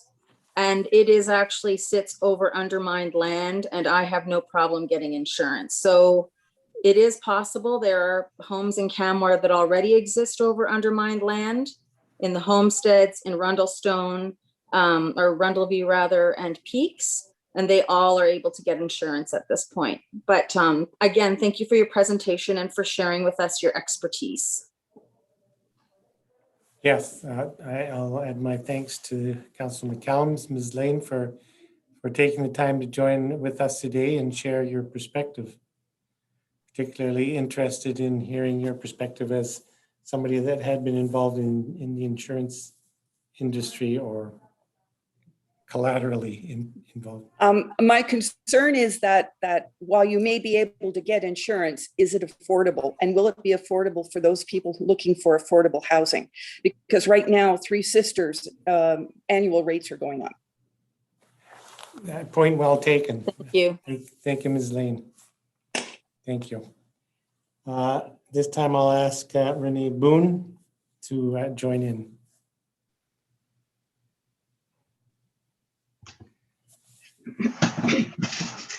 Thank you, Mayor Borman and councillors, for the opportunity to speak in opposition to both these bylaws. My name is Renee Boone, and I'm a 15-year homeowner in Canmore, the past 5 years as a permanent resident. I've been listening to and reading submissions from many experts in many different fields, and my impression is that there's an overwhelming number of reasons for you to reject both of these area structure plans. I have many details presented in my letter that I hope you read, so I'll spend my 2 minutes adding my voice to a few particular issues. I'm very concerned about the extensive undermining on the unfinished golf course. From what I've read and heard, these lands are unstable and uncertain for any development other than outdoor recreation. It's interesting that the proposed hotel and spa district is located within the highest risk zone, for which the applicant's own consultant stated, and I quote, "would recommends avoidance of the development of structures." I have to ask then, will this commercial district ever be built? From what I can see, the MDP target of 2/3 residential and 1/3 commercial can only be reached by building on both land uses on the less risky lands opposite the unfinished golf course. Unfortunately, that land is currently proposed to be 100% residential. The impact on wildlife will be significant and irreversible under these two ASPs. The Quarry Zone for Conservation of Wildlands. You're under no obligation to expand the urban growth boundary and rezone as proposed that will take away 80 acres of land critical for wildlife movement. Furthermore, the proposed wildlife fences are a barrier to all animals in a town that I thought prided itself on its ability to live with wildlife. Finally, Three Sisters Mountains Village intends to accommodate a population of up to 14,500 people in these two ASPs. If Canmore's projected population is 34,000 at build out, then over 40% of the town's population would be concentrated in this outlying area. With so many people living up to 10 kilometers from the town center, how will the vibrancy of the downtown core be maintained? Will these effective suburbs destroy our small town atmosphere? As a resident of the homesteads, I'm also very worried about how the 2 lanes of Three Sisters Parkway could accommodate nearly half the town's population during any emergencies or potential evacuations. I've heard people talking about building for the future of Canmore. As our elected officials tasked with huge development decisions, you need to ask yourself what this future is. When you read through over 1,700 pages of submissions with over 90% in opposition, what are we, the residents, telling you what we want for the future of our town? These two ASPs are obviously not the answer. Thank you. Thank you very much. Are there questions from members of council for Ms. Boone? Seeing none, thank you so much for taking the time to really study these reports and the ASPs and bringing your informed perspective to share with council. Thank you. This time I will ask Wayne Fingus to join in. Wayne has not joined us, so we can move on to Garrett. I'll then ask Garrett Brown to join in. Good morning. Can you hear me? Yes. Thank you for the opportunity to speak to you today. My name is Garrett Brown, and I am a full-time resident of Canmore. I was a consulting hydrogeologist for 25 years before retiring in 2016.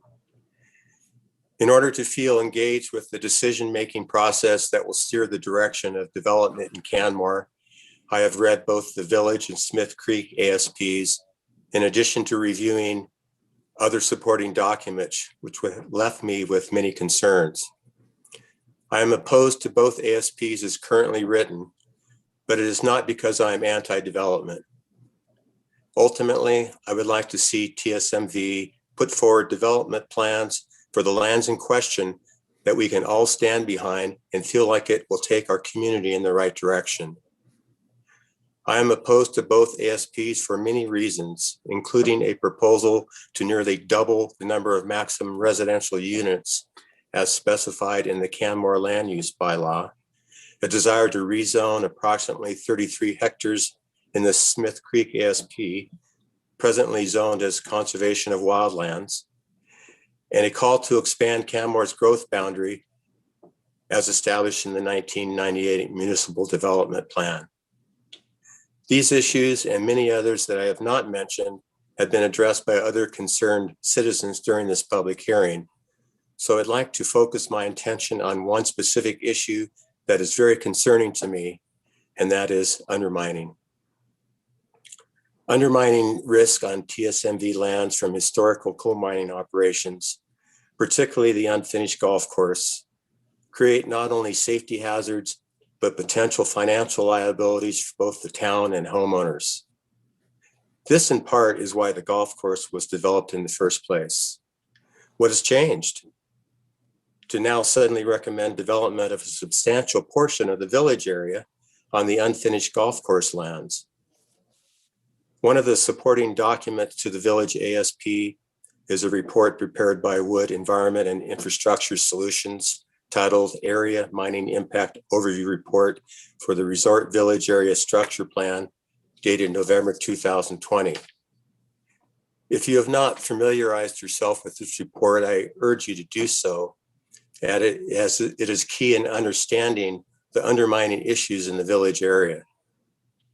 Contrary to what you heard from a speaker on Tuesday, the Wood Report does not explicitly state that development on undermined lands is okay. As the saying goes, a picture is worth 1,000 words, and figure 14 of the report says a lot.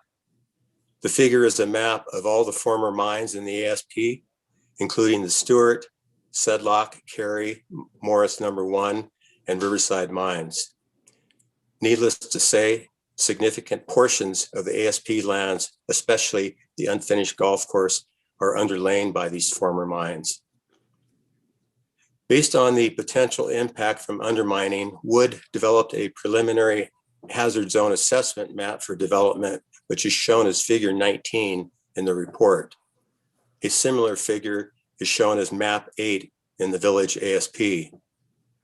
The maps identify 5 zones based on increased potential risk of subsidence and associated possible damage to structures if not, quote, appropriately mitigated. Zone 1 indicates no structural ground mitigation would be required for development. And much of Zone 1 designated land sits on the northeast portion of the plan area adjacent to Three Sisters Parkway. Zones 2 and 3 of the hazard assessment map indicate development is possible with ground mitigation and ground mitigation combined with structural mitigation, respectively. Zone 4 indicates development is possible, but higher ground strains may exist, and thus potentially higher hazard also exists. Zone 5 states the presence of steeply dipping or subvertical workings with obviously greater potential for sinkhole or trough development.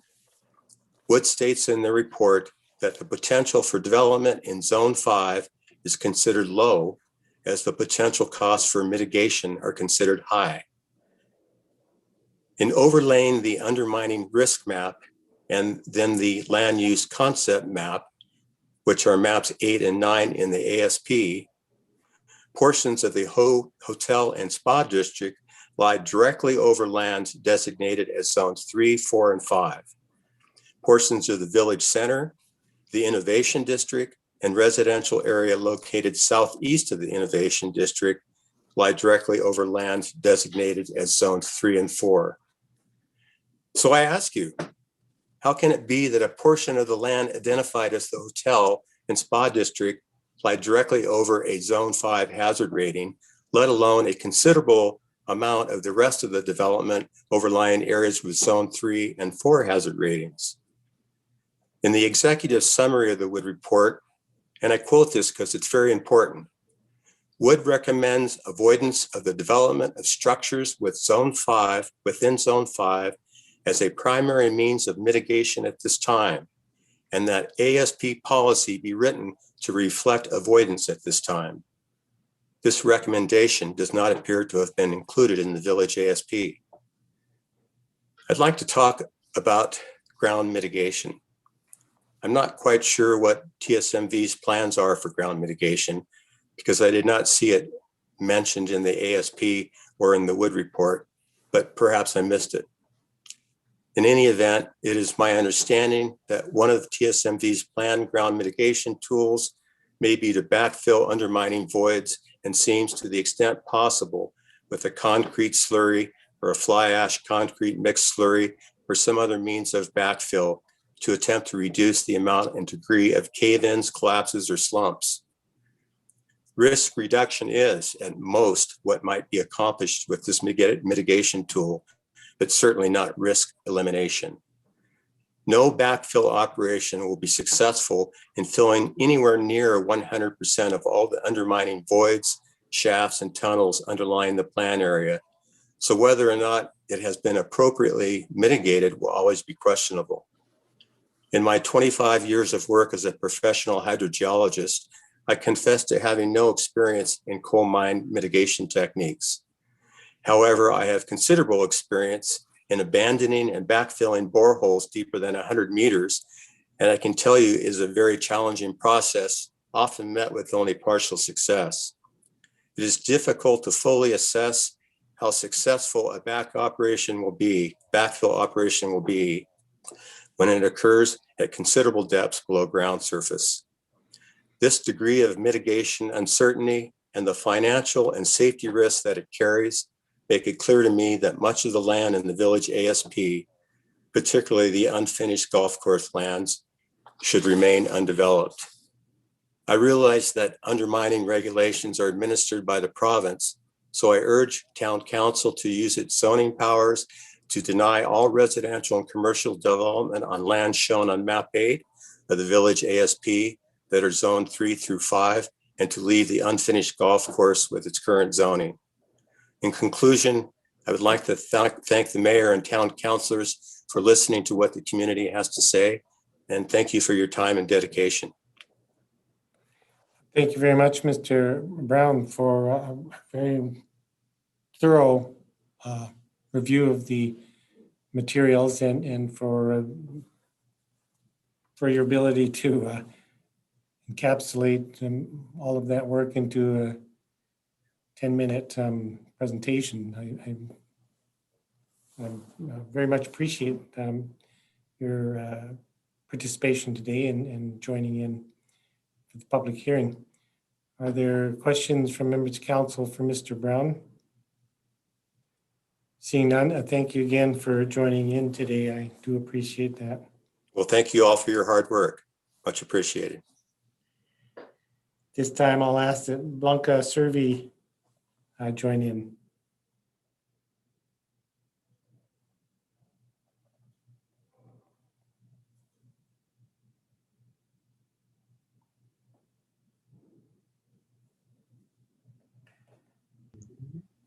I have no idea. Sorry, can you hear me? Yes. Can you see me? Yes. Okay. Before I start, I want to make a remark on Councillor McCallum's comment on insurance and that the Peaks of Grassy is undermined. And it's my understanding that the Peaks of Grassy was a compromise with Three Sisters to build here because it was one of the few undermined areas on this side of the valley. And in fact, our house sits on bedrock. And before we bought it, I checked with the town to see if there was undermining, and I was told definitely not. If anything is that you're going to have to blast the bedrock. So with that, I would like to start. And I'm going to need permission for my screen. Okay. My name is Blanca Servi, and I have lived in Calmore for 23 years. Thank you for the opportunity to speak in opposition to these two ASPs. I will start by addressing affordability with my own personal experience in the Peaks of Grassy. The Peaks Landing proposal that one of the developers mentioned yesterday as an example for council to approve these ASPs has not quite turned out the way council had planned. The so-called mortgage helper suites are being, the suites are being built, but they have not been rented. They are used for personal use. And the $1.5 million tag on these duplexes suggests that those buying these duplexes don't need the mortgage helper suites to help pay for their mortgages. In Three Sisters Creek, there were also mandatory suites, and most of which continue and have been vacant and continue to be vacant many years later. So council's intentions for affordability for these two particular developments, Peaks Landing and Three Sisters Creek, have not turned out to be as intended. On Tuesday, we heard Amy Taylor, an environmental economist, state that the loss of natural assets has not been taken into account by these two area structure plans. An assessment to determine the monetary value of our natural assets has not been done. This is what Amy mentioned. Likewise, I'd like to say that there has not been any assessment on the social impacts to our community. These social impacts should not be ignored or minimized. A social impact assessment should be done. In 2016, Dr. Angeles Mendoza recommended to Council that a strategic environmental assessment to guide development in a way that minimizes social and environmental impacts be done, and to assess the impacts and benefits of different alternatives. Growth due to job creation. Can you see me? Can you see my Yes. slides? Okay. Growth due to job creation is sustainable and desirable, but that is not the case with these proposals. These houses will be mountain cabins whose considerable footprint is against the climate emergency declared in Calmore in 2019. The 2014 census data, which is the last one I could access for Calmore, classified 23% of our community as non-permanent residents. Adding the additional population increase in these two area structure plans will result in Calmore permanent residents only being 38%. So 38% will call Calmore home. The rest of the people that own homes, for 62%, would be mountain cabin owners. We will be worse off than Vail, Colorado. We've talked about Colorado a lot. Well, Vail only has 50% of its population who are permanent residents. Are we going to become Vail North? I hope not. Imagine if Calgary proposed right now doubling its size. There would be outrage. And yes, much has changed since the existing 2004 Three Sisters ASP was approved. Sinkholes, climate change disasters like flooding and wildfires, continued encroachment on wildlife by development. In order to meet present and future challenges, rather than considering these ASPs, the town should be asking the developer to scale down its current approved 2004 ASP. We can't rely on the developer. We cannot rely on the developer's track record for commitments to be delivered 20 to 30 years in the future. The proposals will maximize profit by building profitable residential housing in safer land where less mitigation is needed, while building the Village Center Innovation District, indoor recreation and hotel and spa in areas with more severe undermining, higher mitigation costs and lower profits. Broken past promises tell us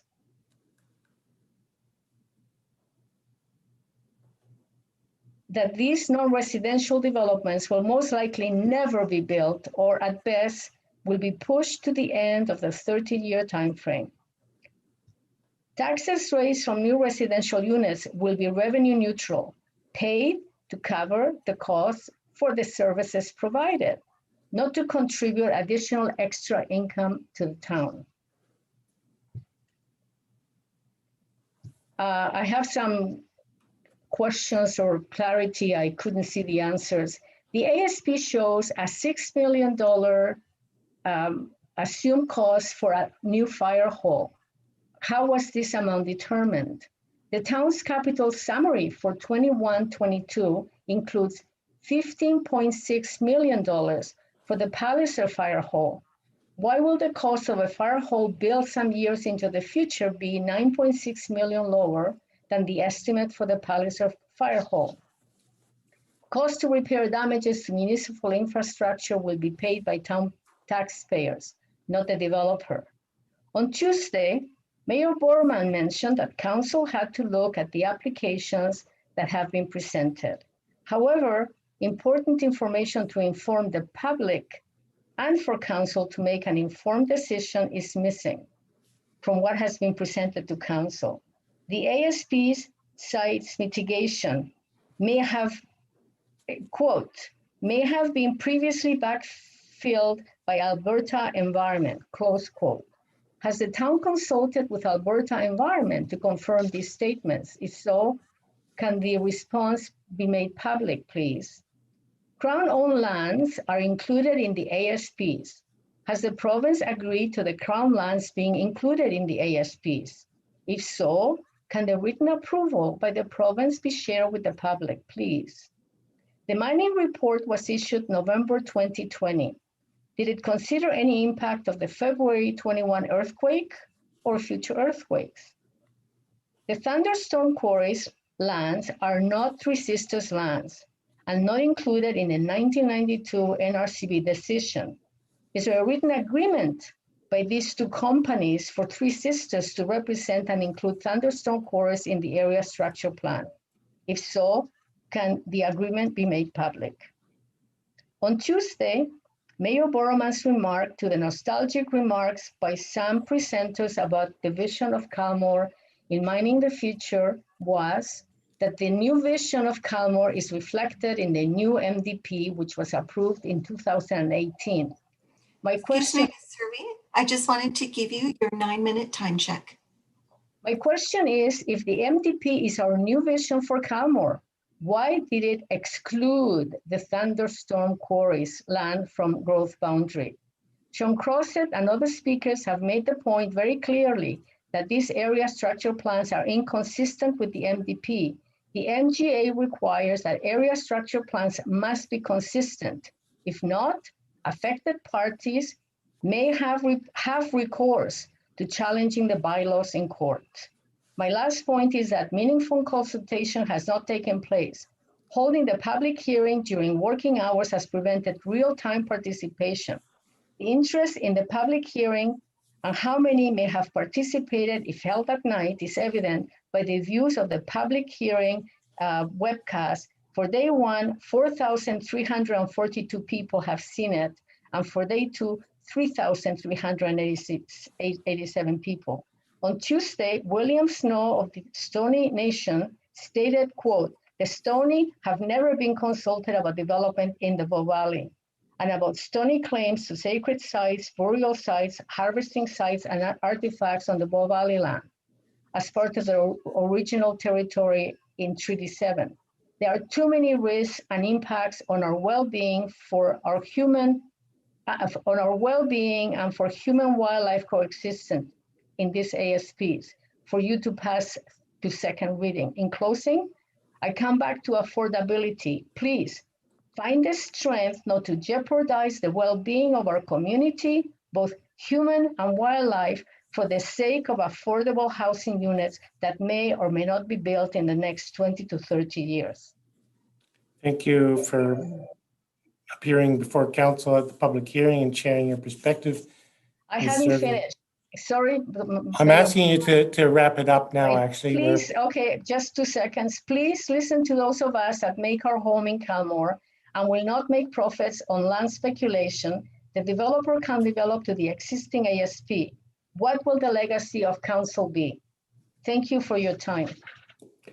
Just to answer a couple of questions that you raised regarding the perpetually affordable housing in the Peaks neighborhood, or as we call it now, vital housing.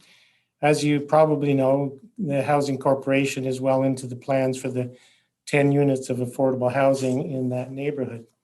And you asked about the second fire hall in the town's long-term capital plans. There is currently we're building a primary fire hall in the Palliser area, and it's projected to meet the needs of the community into the future. But if a second fire hall should be required in the future, there's an area that's been identified on the Three Sisters lands as being an appropriate site. With that, I will ask if members of council have any questions for Ms. Servey. And seeing none, thank you for appearing today. At this point, I will ask that Wayne Fingus join us.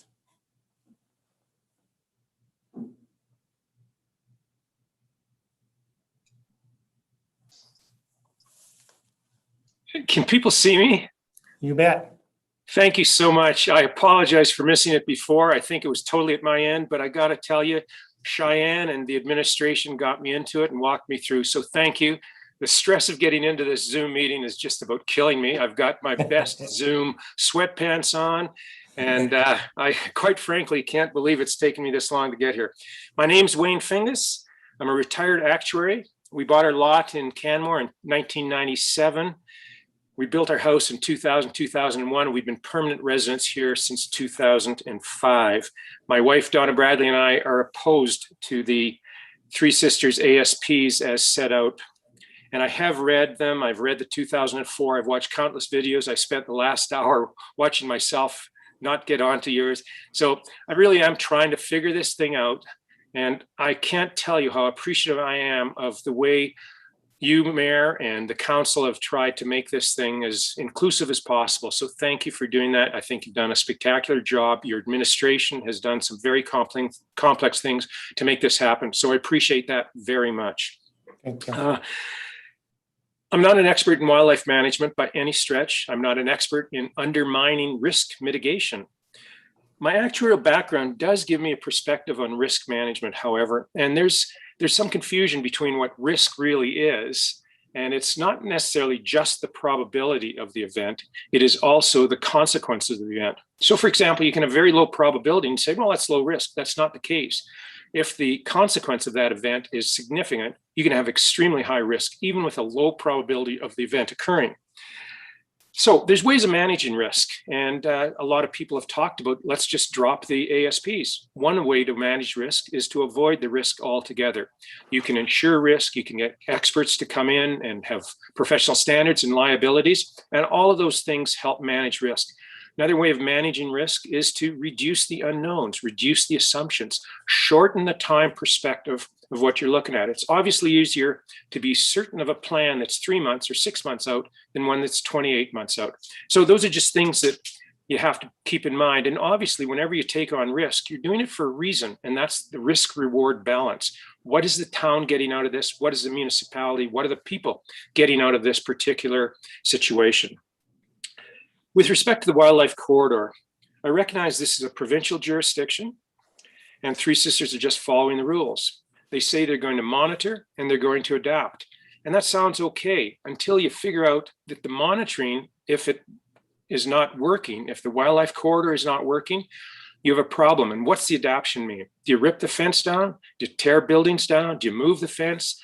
You go to the wildlife and say, gee, we made a mistake with this fence. We'd like you to come back here now that we've got some other situation. I don't see how you adapt.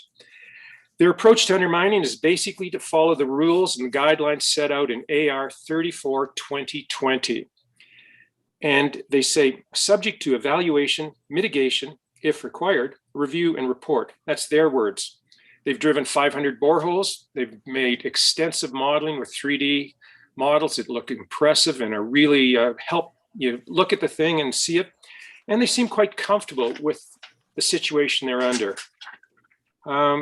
But they've never stated, and I don't ask them to state this, that there's 100% safety guarantee. That's impossible. I recognize that.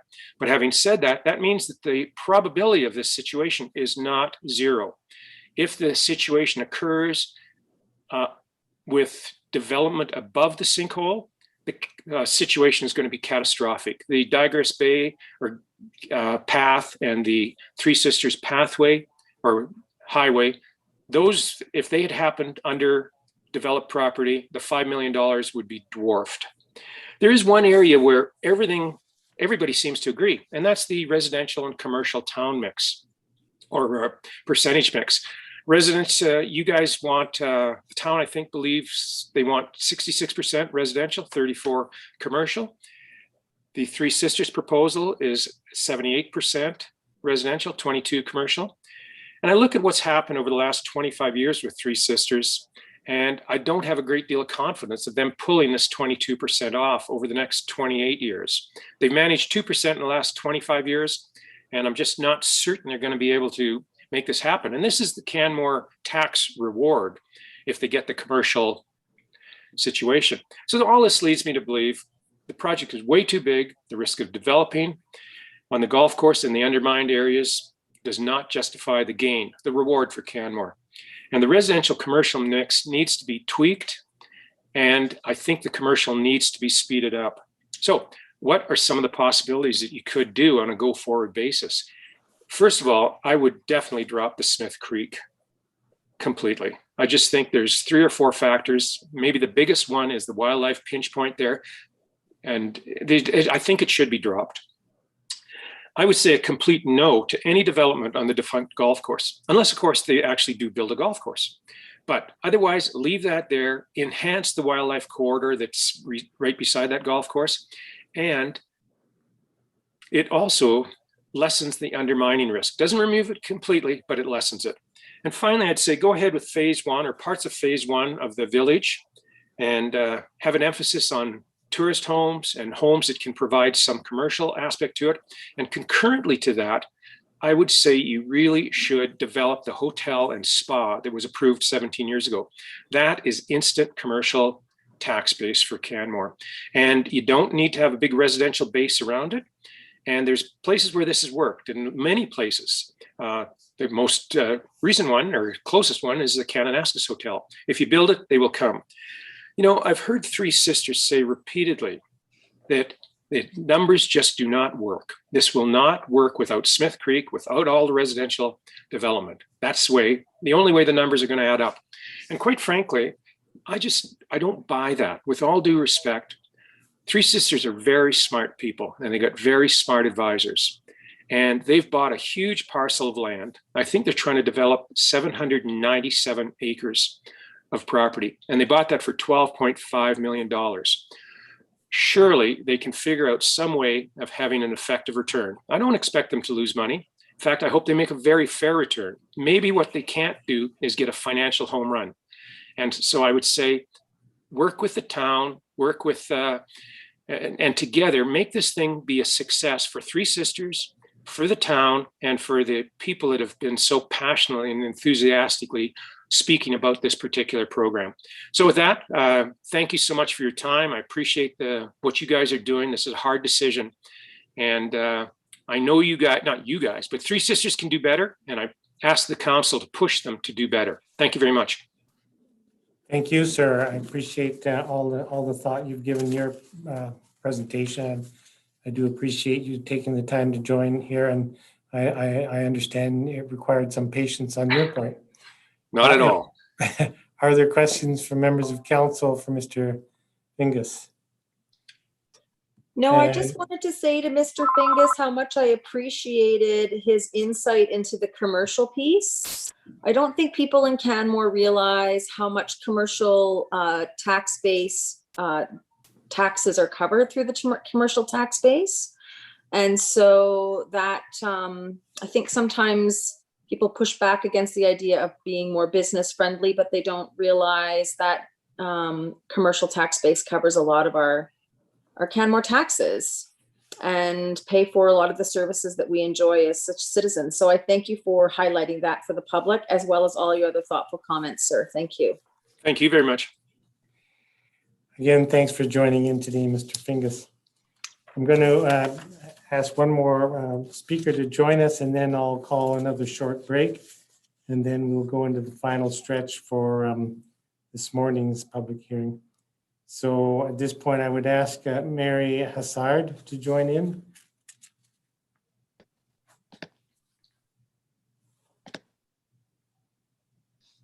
Hi there, can you hear me?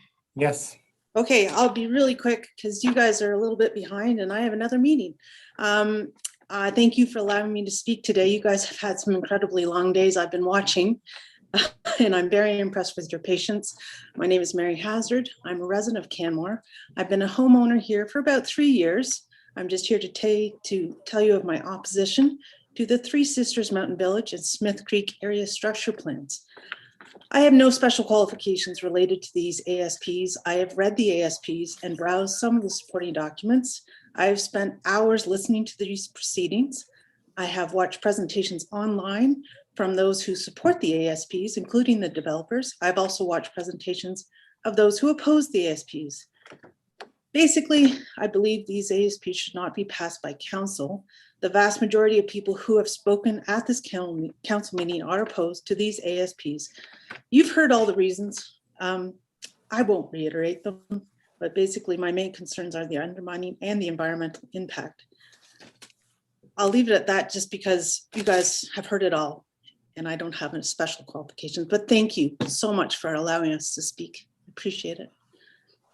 Well, thank you very much for taking the time to join us today and to watch a lot of the previous speakers. It is it's quite an exercise in community here today, and I think the community is really stepping up. Which I've mainly been staring at your painting, I'm not going to lie. Well, unfortunately, the painter is not with us any longer.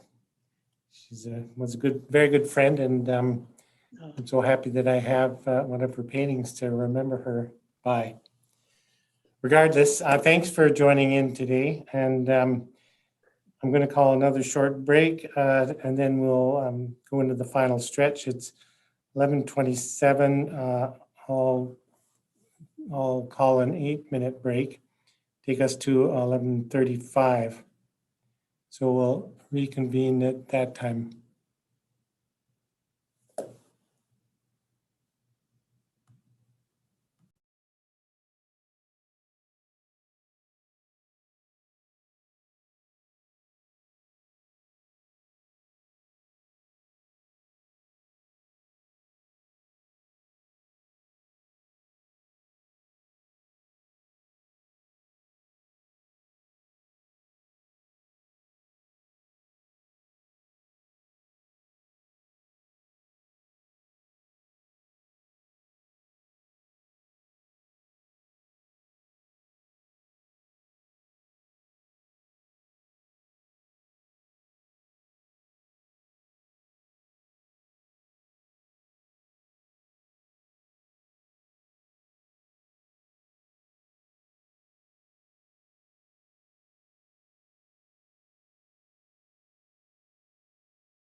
Okay, I'll call the public hearing back to order, and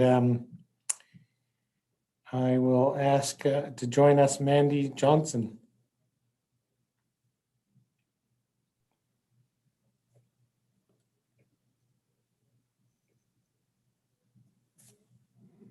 Morning, Mandy. Oh, good morning. My name is Mandy Johnson. I am opposed to bylaws 2021-05 and 2021-06. Hello, Mayor Borman and members of council. I've lived in Canmore full-time for 8.5 years. For the last 4.5 years, my husband and I have lived in the Peaks of Grassy neighborhood. I currently operate an outdoor adventure tourism business. And yes, I stand to profit from the development proposed in the ASPs under discussion. But this is about more than my personal profit making. This is about leaving a legacy for my family and doing what is right for this community and the planet. And at this time, I am planning to share my screen.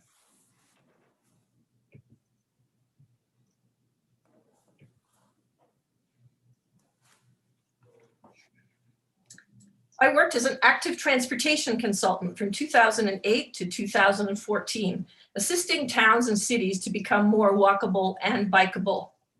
I was on the board of the Community Cruisers from 2012 to 2019. The photo on the right was taken by, sorry about that, was taken by Mountain FM's Rob Murray when I showed up by bike at the studio for a radio interview. Sorry, I'm having some difficulties here.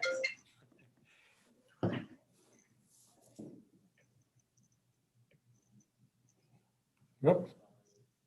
Sorry about that. No problem at all. It happens. I turned I turned it off on my phone, but not my iPad. Share screen. Oops.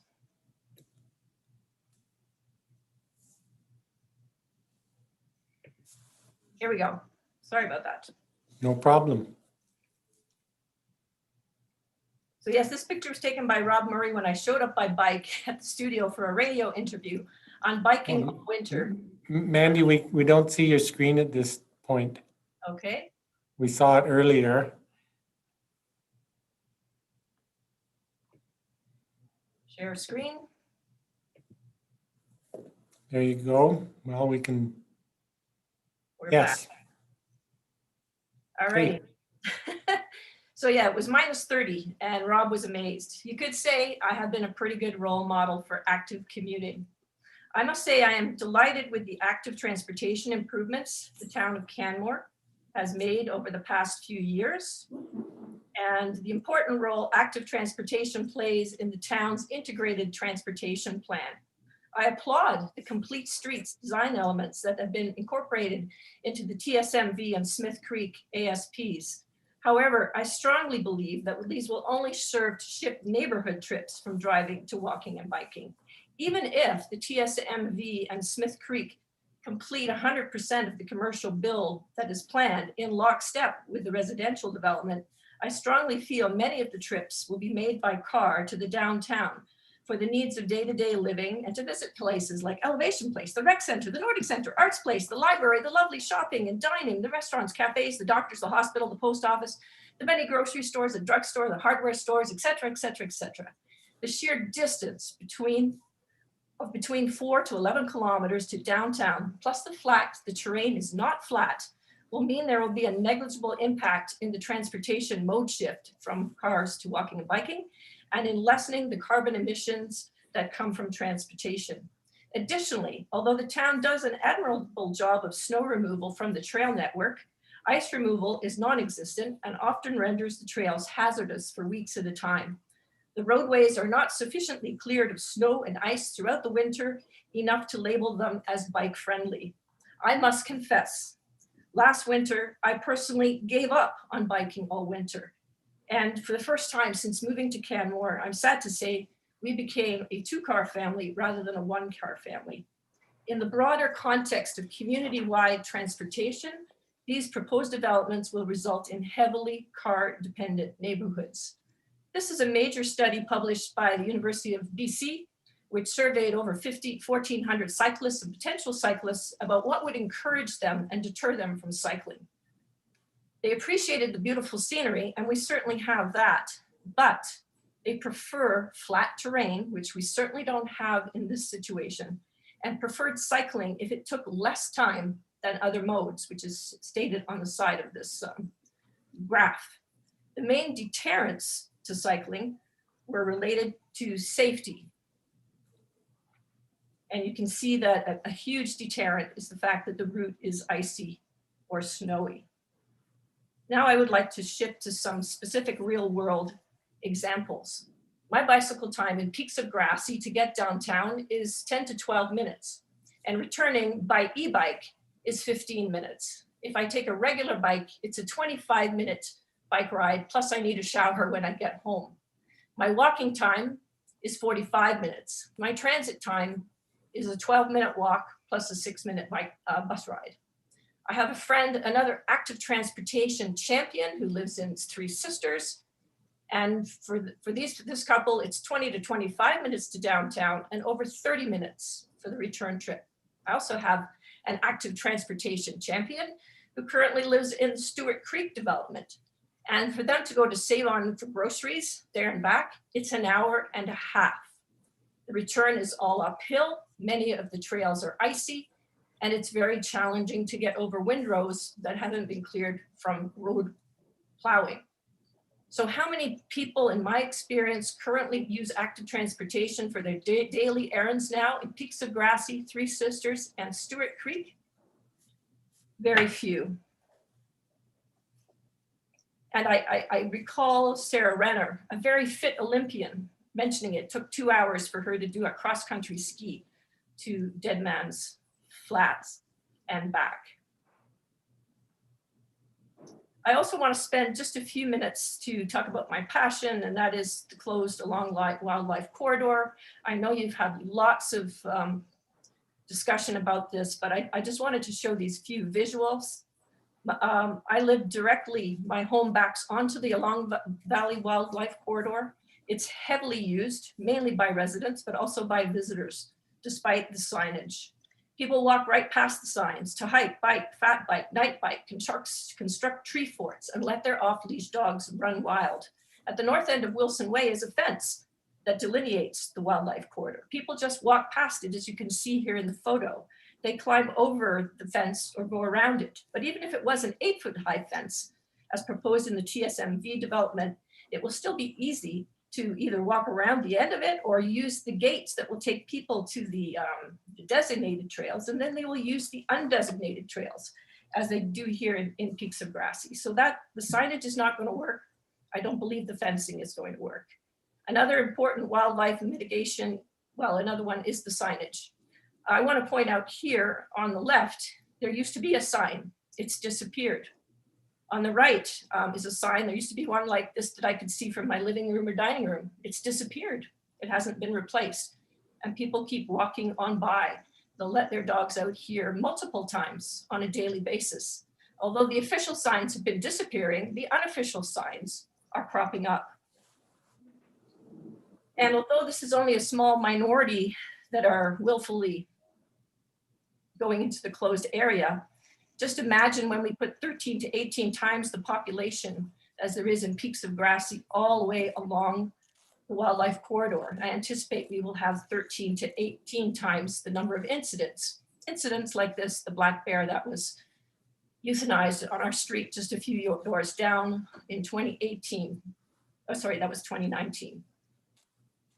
Another wildlife mitigation strategy in the ASPs is having appropriately placed off-leash dog parks. The ASP states that this will reduce the incidence of off-leash dogs in the wildlife corridor. I say this is false.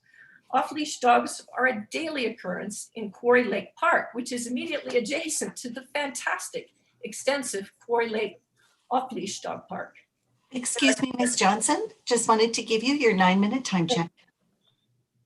This pair apparently lived close to the Hubman Landing off-leash dog park in Stewart Creek, but daily terrorized dog walkers with on-leash dogs and romp through the Along Valley Wildlife Corridor.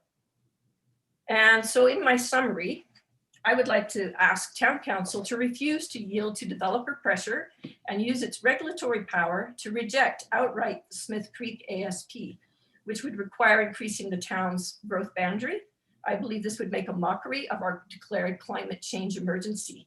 I fully appreciate the right of TSMV to develop the unfinished golf course, but we have the right to expect that development to be in accordance with our values and what is in the best interests of our community, that respects the input of our neighboring Stony community and the wild things we share our home with. Let's go with the already approved 2004 ASP, or better still, let's come up with a radically different ASP or smaller ASPs as recommended by Denise Kitagawa on Tuesday for this jewel of Canmore, something really world-class. We can do much better, Canmore. Thank you very much for this opportunity to speak. Thank you very much, Ms. Johnson. You certainly nailed one of our most aggravating problems right on the head. The efforts to encourage or force locals and visitors to stay out of the corridors has been very frustrating. Yes. Particularly off-leash dogs, and I've spoken publicly about our frustration around off-leash dogs in the habitat patch immediately adjacent to the Quarry Lake. So thank you for raising this as your concern. Thank you. I look to the rest of council to see if there's any questions for Ms. Johnson. And seeing none, thank you very much for taking the time to consider your thoughts and to share them with council at this time. I do appreciate it. Thank you very much. At this time, I'll ask Mr. Elliot Steinberg to join in. Good morning or nearly good afternoon. Thanks for this opportunity to speak. I'll be very brief. Let me begin by saying I'm not fundamentally opposed to development, but I have serious concerns about the development proposal before council that we're discussing today. I live in Three Sisters, and for me, part of the appeal of living here is the proximity to beautiful natural areas. It may seem hypocritical for a Three Sisters resident to oppose further development by Three Sisters Mountain Village, or TSMV, but this proposal is a whole different scale than what currently exists, and I believe it threatens our way of life here in a few ways. First, animal encounters are a part of living here, and in particular on the periphery of town in Three Sisters. While I'm not a wildlife expert, I don't think it's a stretch to anticipate that narrowing wildlife corridors significantly could increase those encounters, which is detrimental to both animal and human. Second, these proposals, and the village area in particular, push beyond what I consider acceptable limits on development. The proposal document uses photos from what looks like Whistler Village to suggest the look and feel of that new development. The last thing Canmore needs is Whistler-style development. This past summer showed us how crowded it can get with just temporary visitors, even during a pandemic when we're supposed to remain apart in large numbers. Imagine many thousands of new residents packed into the area proposed for this village. If I wanted crowds, I would live in Calgary. Third, I'm surprised that in their proposal, TSMV considers turning the areas outside residential or commercial portions into developed park spaces rather than leaving things natural. While I enjoy the pathways in Three Sisters, no cultivated park space can compete with the beauty of nature. Then again, if we have 10 to 15,000 people that TSMV suggests could live in the new developments, natural areas are likely to be trampled. So perhaps that's why they suggested cultivated urban park spaces. That's not the answer. Outside of my opposition to hotels and any issues with undermining, I think TSMV's general concept of mixed use and mixed residential types with an emphasis on non-motorized transportation shows considered urban planning. And they've shown that they're not completely oblivious to important factors relating to impacts on nature. However, the size and scope of the developments they are proposing are far too large to be accommodated without destroying the very nature of life in Canmore. This is not change for the better. Send them back to the drawing board. If they can't reimagine something more reasonable, safe, and respectful of our environment, then please just say no. Thank you. Thank you very much, Mr. Steinberg. Are there questions from members of council for the speaker? Seeing none, again, thank you for taking your time to join us today and share these thoughts for council's consideration. Thank you for your time. This time I'll ask that Charles Scott join us.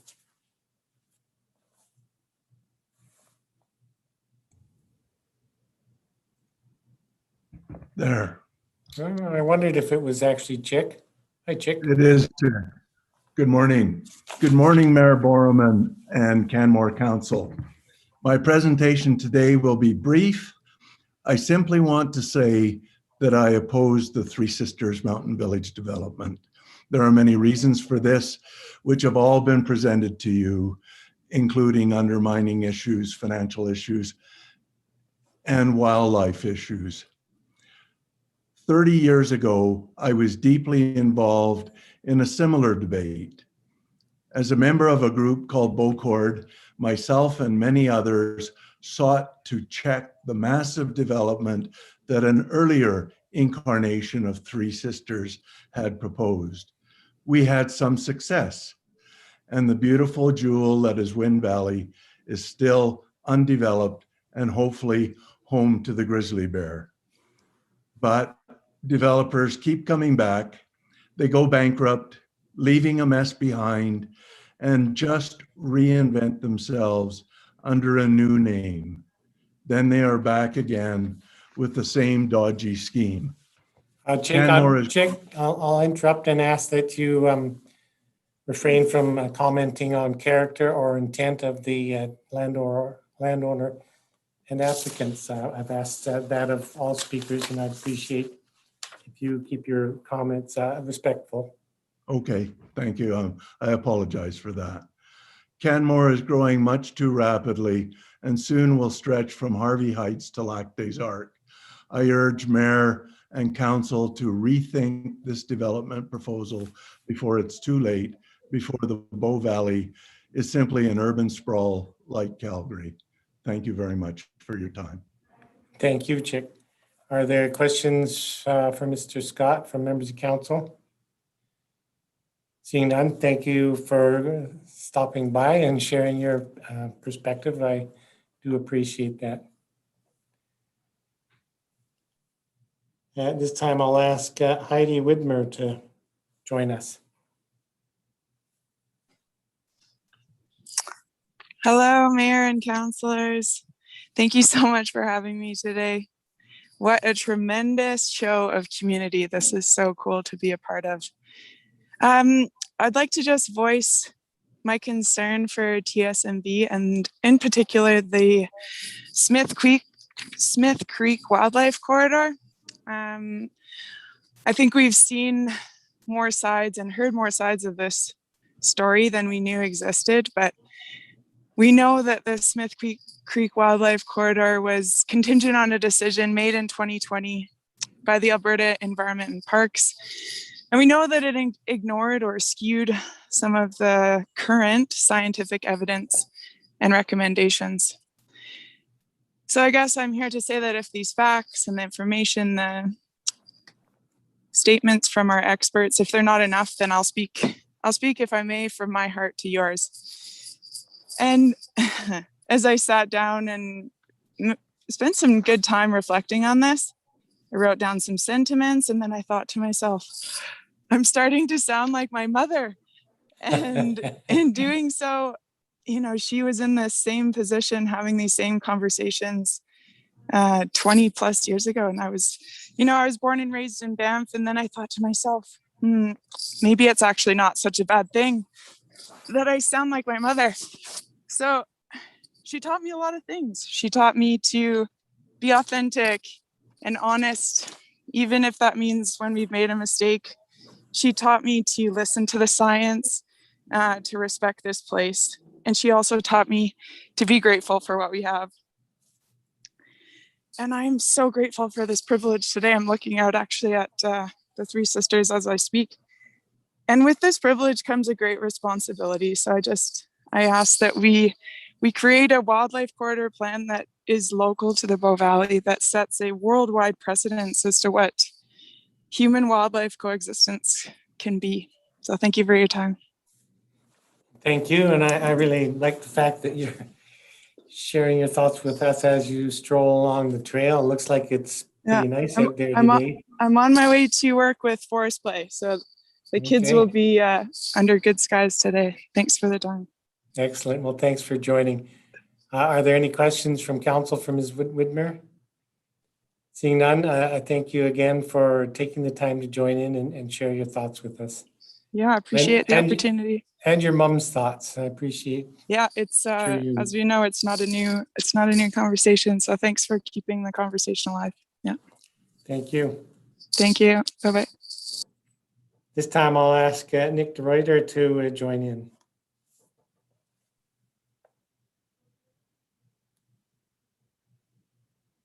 Good morning. Can you see me and hear me?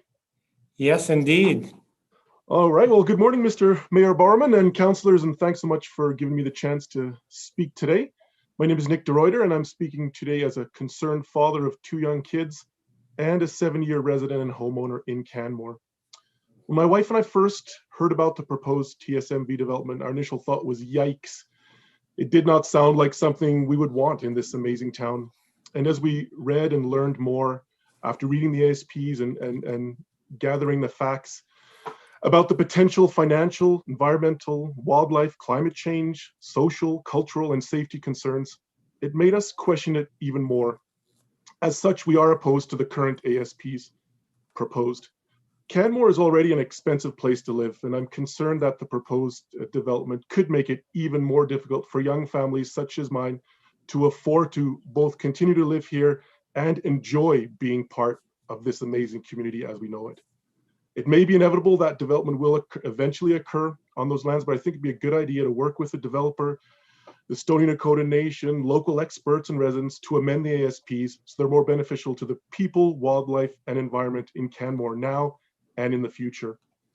This could include things like decreasing the scale of development to allow for wider and more effective wildlife corridors, increasing the allocated number of affordable housing units, ensuring that all the buildings are built in the most energy efficient way possible to minimize GHG emissions, ensuring that homes are being lived in and not left empty.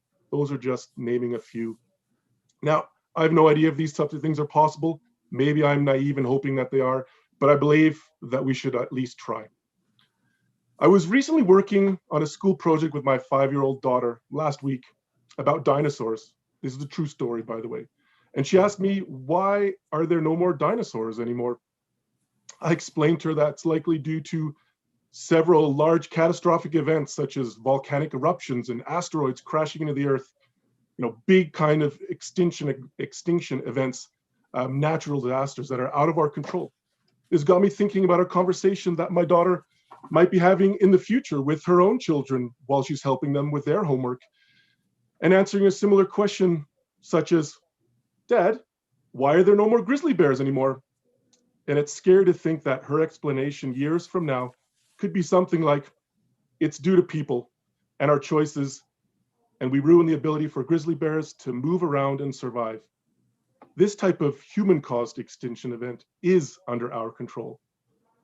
I'm going to leave it at that, short and sweet, just like me. Best of luck with this decision. You're obviously not alone in this decision. The community has your back, as you can see from all the people speaking. And I'm not sure what day the meetings are going up till now next week, but best of luck and thank you for allowing us to be involved in this process. Well, thank you very much. And I'm happy that you took the time to join in and share those thoughts, even though they were brief. Are there questions this time for Mr. DeRuyter? Seeing none, thank you again, Nick, for joining in today, and it's been a pleasure seeing you. Yeah, thanks as always. Best of luck. This time, I'll ask that Melanie Guest join in.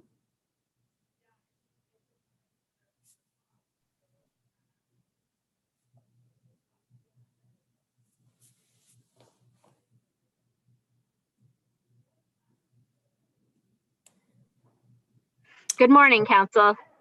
My name is Melanie Guest, and I have Aloy and Will with me this morning. We are here on behalf of our class who have been working in the Bow Valley this year to learn about government process, culture, biology, ecology, and where we as humans fit in the larger world. As part of this, we have examined the impacts of many of the issues pertaining to the Three Sisters Mountain Village ASP and Smith Creek ASP. The issues the students found to be of biggest concern in these proposals are as follows. Concern for the immediate and long-term sustainability of wildlife populations that use the Canmore area as a key corridor between Banff National Park and Kananaskis Country. Both economic and safety concerns for the potential collapse of undermined areas and the economic and environmental cost of trying to stabilize the land to safely build.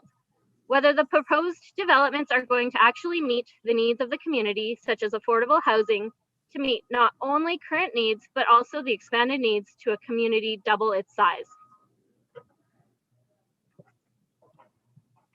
In the summer of 2020, Parks Canada tracked wolves and found that they traversed through the Three Sisters area regularly. This includes the planned area for development. By fully developing this area with high-density human housing, you limit the movement options for wolves and other wildlife. This can lead to animals inbreeding, leading to unhealthy populations, as they will not traverse through a wildlife corridor if it is too small and it will cause them stress. Another study done by Alberta Environment and Parks back in 2016 showed that 94% of the wildlife corridors are being used by human recreation. This pushes the idea that animals will not cross the corridors and instead start inbreeding further. Three Sisters Mountain Village plans to double the potential population of Canmore, thus increasing the amount of people who may use these shrunken wildlife corridors. With Smith Creek ASP, Three Sisters plans to block a very highly used animal underpass. Researchers tracked the animals to find that they needed to cross the highway. The animal will no longer be able to effectively use the underpass that currently exists, as it will be cut off from the higher corridor by development. Three Sisters plans to build a new underpass further down, but we are not sure if the animals will use it or not. If the Three Sisters project is built right beside the wildlife corridor, without the buffer zone that was originally agreed upon in 2004 Resort ASP that the town granted, animals will come into the neighborhood, mixing with the people who are living there, causing potential harmful human-wildlife conflicts. That will often end up with the death of the animal due to no fault of their own. As this area is proposing a high rate of visitor accommodation, it is all too likely that humans will disturb animals and potentially feed them, which could lead to them being habituated. The fence that Three Sisters are going to build will most likely not keep animals like bears and cougars out of the neighborhood, as the fence will only cover the side facing the wildlife corridor, which means the animals could simply go around the fence, increasing wildlife encounters. Increased stresses on animals have been proven to negatively affect them, as aggressive behaviors caused by stress will lead to potential human injury or death, as well as animals being destroyed.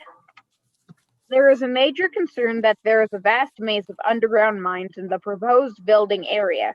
The mine maps have been proven inaccurate due to collapses and shifts in the underground tunnels. Some of these maps were last updated before the mines closed and were not made for people who would be building there in the future. Some of these maps have even been created from word-of-mouth descriptions. When you mine out one of the layers underground, it soon fills up with water. Pouring concrete into water is not the greatest of ideas, as the concrete will not solidify consistently. Not to mention how much time it would take to fill in and dissipate the heat properly in the curing process to not lose the strength of the concrete from overheating as it cures in the 3,000 kilometers of undermined land.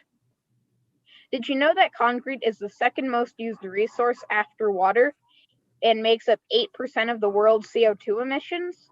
The amount of concrete that would be needed to stabilize the undermined land for development goes against the town of Canmore's goal to reduce greenhouse gas emissions by 80% by 2050.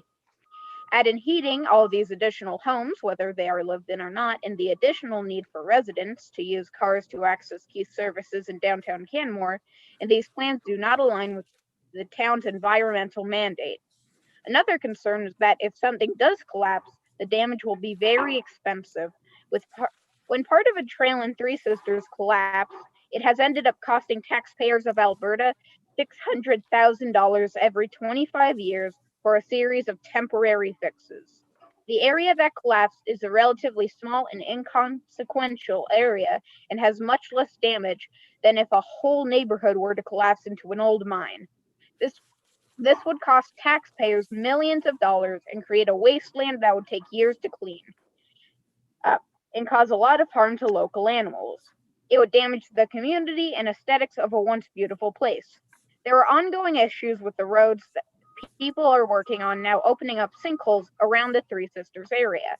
If this happens when you are building TSMV, there will be at best inconveniences that will take up a lot of time and money to fix. During the 18 and 1900s, for 95 years, coal was extracted 16 million tons to be exact. Contrary to the pictures shown, the miners didn't dig little tunnels. They took out the whole start area layers.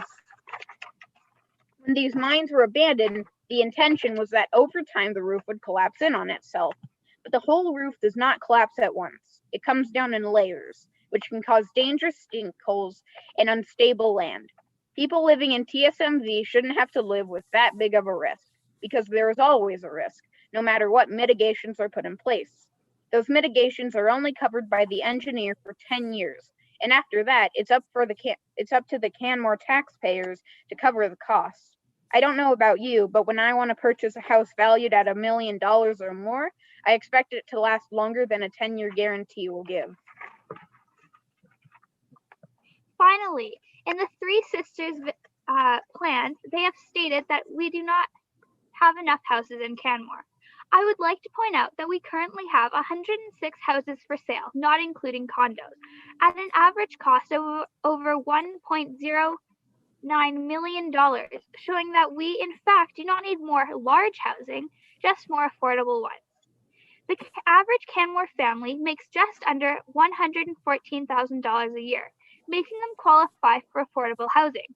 Three Sisters Mountain Village claims to be creating 20% of their development as affordable housing. However, when you look at the fine print, less than 10% is actually affordable housing that will be built. The other 11 is potentially staff accommodation, accessory dwellings, and community lands.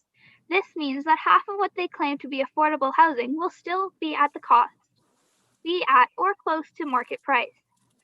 In their ASP, Three Sisters Mountain Village is planning to have its own village center and claiming this will help reduce congestion in downtown.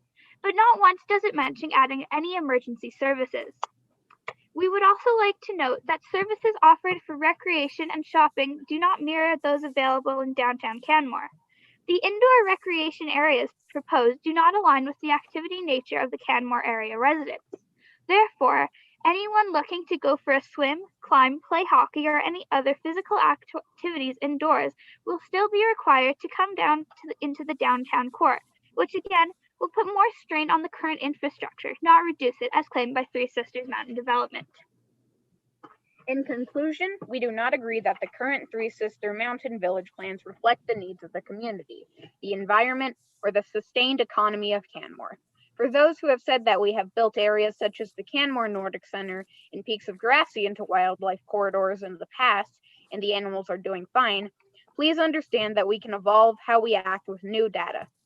Cultures we have studied this year used to use slaves, conquer other humans, remove children from their homes for education. We have been wrong in the past and have evolved to new understandings. We implore the Canmore Council to take this opportunity to be a leader in the evolution of how humans and the environment can work together to meet both needs. Thank you for taking the time to listen to our presentation. Well, thank you all for taking the time to join us. I appreciate hearing your perspective and particularly from the younger residents' perspective. Are there questions from members of council for Ms. Guest or her two young friends, daughter and friend? Seeing none, thanks very much for joining in today, ladies. Thank you for having us. Thank you. Yeah. Okay. Thank you. At this point, I will ask Sydney and Hank Wind to join us.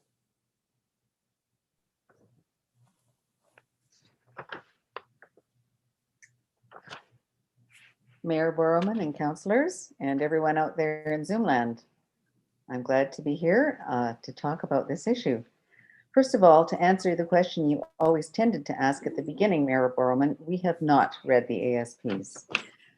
My name is Sydney Wind, and I'm speaking on behalf of my husband Hank and myself. We have been residents of Canmore since 1995. Many of you will know our home, if not ourselves. It is the house with the red roof at the end of Cougar Creek. We were big time in the news in June 2013 when it appeared that our home would be taken downriver by the flood. Thankfully, it was not. Why am I talking about this is because the land our home was built on is a floodplain. Initially, the province of Alberta forbade building on it, but finally relented, first to industrial buildings, and then, with the agreement of the town, to residential. What does this have to do with the Three Sisters Mountain Village proposals? Well, if the province and the town had stood firmly, we would have never had a home there, and the resulting devastation would never have happened. The flood has caused our governments to spend millions of dollars of our tax monies to rectify this. It doesn't also include the personal money spent to repair the damage or the emotional, mental, and physical strain on the owners and their families, as well as on the town council and the citizens of Canmore. This was a traumatic time for all of us, and now, 8 years later, we are not quite finished with the flood recovery. Since we have been privileged to be informed by the work, much of it volunteer, of experts, professionals, and those personally involved with the Canmore mines, why would we want to build on land that is severely undermined? Why would we choose to go down this road again? Do we want to open ourselves up to more tragic consequences by allowing building on this unstable land? And who is going to cover the cost of this when subsidence and stink and sinkholes happen? We are. Approval of these developments would set up a long-term problem that will be shouldered by the present population of Canmore and generations to come. Having listened to a number of presenters who have covered so many of the issues with this proposal so very well, we concur with their concerns about 1, the wildlife corridor, 2, the number of residences proposed, 3, the size of the proposal to Deadman's Flats, 4, changes forever to the small town atmosphere and sense of community that Canmore has. Now, I will make a little addendum to that because we've been here for 25 years. There has certainly been a change in 25 years, but perhaps it's time to put up some roadblocks. 5, the need for commercial development for a tax base and the lack of completion of this component in previous development, which makes us think that it would be the same with TSMV this time. 6, which means that the tax base would firmly be in the pockets of the residents. And on this note, a 1-year tax hike for homeowners of over 8% is unsustainable. We have been overrun by tourists from Calgary and Alberta this last year. Do we want to make it even more difficult by adding the extent of permanent and vacation homes and hotels? Can we really support this and still enjoy our life in the mountains? As Carol Poland said, we don't want to become another Whistler. Hank and I stand opposed to these developments. Thank you very much for the opportunity to address Council as you deliberate on these most important decisions for the future of our town. Thank you for joining in and sharing your perspective on the area structure plans. I just wanted to, I think, correct a misunderstanding that you have in regard to taxes, even though that's not on the docket for discussion today, but the tax increase approved for 2021 is 4.5%, and that comes after a 0% tax increase last year, of course. And I think it's important in this context to note that through all of the annual studies we do of tax impact around southern Alberta, town of Canmore taxes per unit, the average tax per unit is in Canmore is right on the average of the provincial taxes that are collected in other municipalities. So while it may seem that our taxes are higher than most municipalities, in fact, they're quite average. I guess one of the things about taxes, Mayor Borrowman, is that as homes become more valuable, say somebody bought a house for $200,000 and it's now worth over $1 million, the amount of the tax is hugely increased for those families. And that's what I'm trying to say is as our taxes go up and as the value of our buildings go up, it does become very difficult for many people to pay their taxes, I'm sure. Well, yes, you bet. We can debate that some Yeah, other we can day. talk that some other time. Anyways, thank you for allowing all the citizens to have a say. This is a very important decision to be made for those of us who live here in Canmore and value our lifestyle. Thank you. And just look to council, see if there's any questions for Ms. Wind on her points that she shared. And I see none. So thank you very much for taking the time to be here today.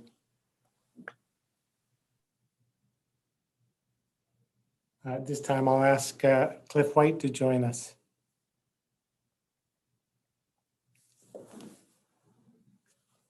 Mr. White. Hi there. Hi.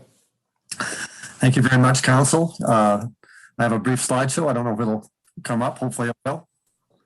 See how it goes here.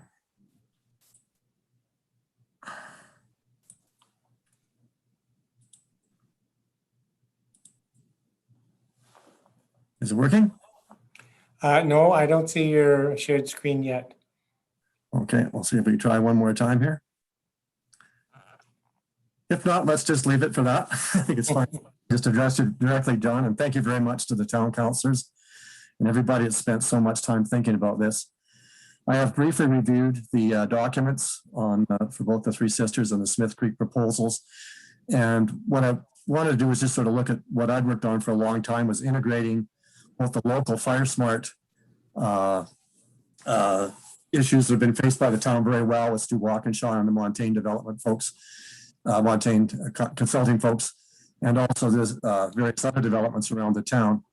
And what I could see through the reviews of both the Three Sisters environmental ASPs and also the third-party reviews and also the Montaigne documents was that there's very little integration with the surrounding forests and wildland areas that with fire management.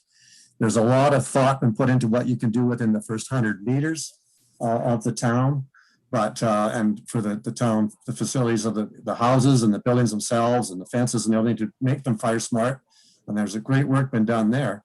But as we're aware, most of the serious problems we've faced over the years are because fires spread in from the outer parts of parklands or whatever lands are near communities, and with high winds and ongoing fire suppression in these areas, that eventually a day comes where you can't put fires out across the landscape, and a fire comes into town.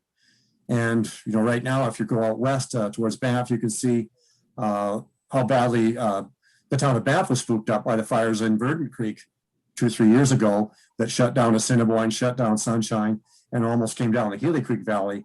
And within about 5 kilometers would have hit the side of Sulphur Mountain. And as you look at the side of Sulphur Mountain right now, you can see the amount of fuel breaks that are being put in there that will probably run almost all the way to up to your Goat Creek or the Spray Lakes eventually to stop fire from getting into Banff town site. And of course, more locally, we've seen what happened when Silvertip put in their developments a few years back. And then Banff Park faced the issue of how to deal with mountain pine beetle on the Fairholme Bench. And then a huge field break was put in near Carrot Creek.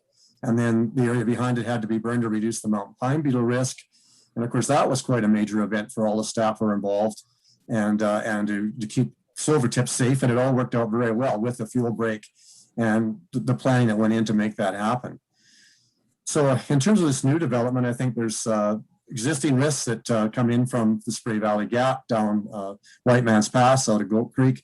There's some risk that comes into the existing development from up Three Sisters Creek and over a notch there that would come down. But fortunately, it would run into the existing golf course or golf course that was partially built where the village is planned. And then the major issue will likely be in Wind Creek Valley because there's a notch there. I mean, all of that country is pretty well named. I think most of us know that. And then there's a large area inside Wind Creek Valley that's in natural vegetation right now and is supposed to be maintained that way. But if that did catch fire, it's going to loft up the side of the mountain, just like it would on Sulphur Mountain, and the embers will then land all over the Smith Creek development likely near the Stewart Creek Golf Course and any developments that are in that valley, Stewart Creek Valley there too. So my recommendation on this is to really go slow on this, stick with developments that are quite well protected as they are today and fire smarted well today, that are like such the lower parts of the village area there below the half-finished golf course. Don't proceed with anything like Smith Creek or anything that's going to require a lot of fuel break work on the side of above that until there's a regional strategy developed that's thought through, just like the Fairholme Bench was and like the Nordic Center, is how are you going to protect these areas from regional fire?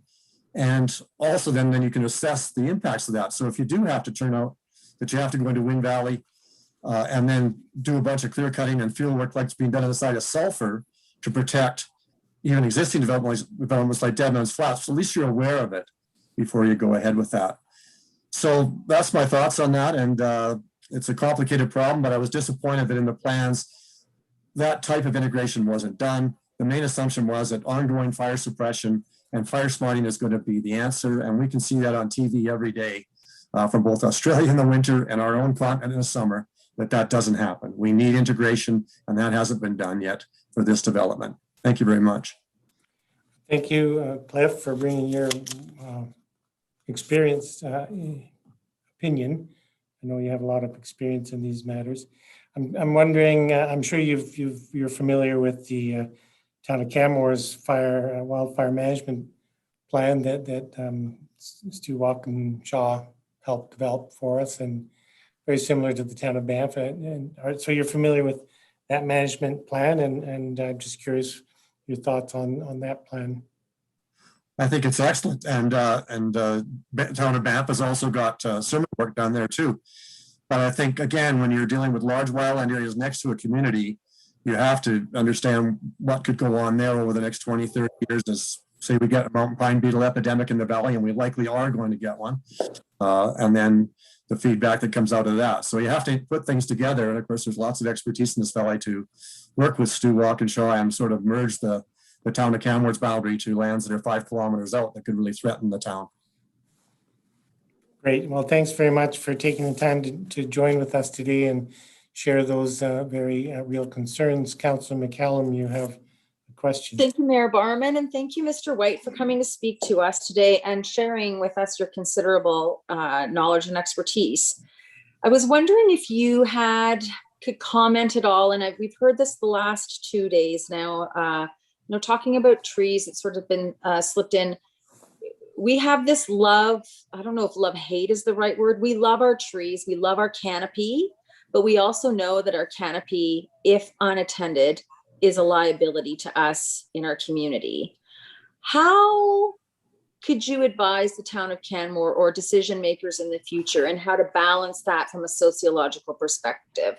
The whole idea of like, we want trees. We know they make us feel good. They're good for the environment. There's the whole like the chemical piece, but just how we can have that tough conversation with residents about balancing the love of having trees and understanding that they also have the potential of being a liability to our community.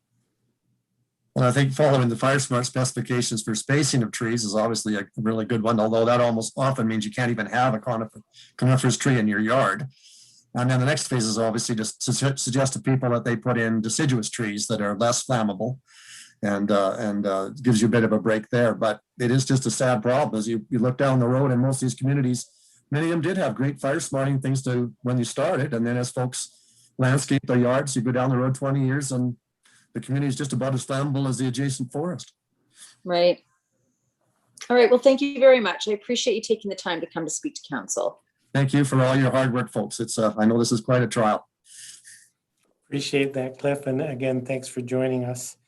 I want to note that it's almost 12:30. We're taking a break at 1 o'clock. And I understand that town management has been reaching out to people, rescheduling. We're not going to be able to finish hear from all the speakers that were scheduled for this morning. So the main message is that municipal clerk's office will be reaching out to those that didn't make it into this morning's discussions to reschedule them, and we'll keep working on that. At this time, I will then ask the Kelly Learned to join us.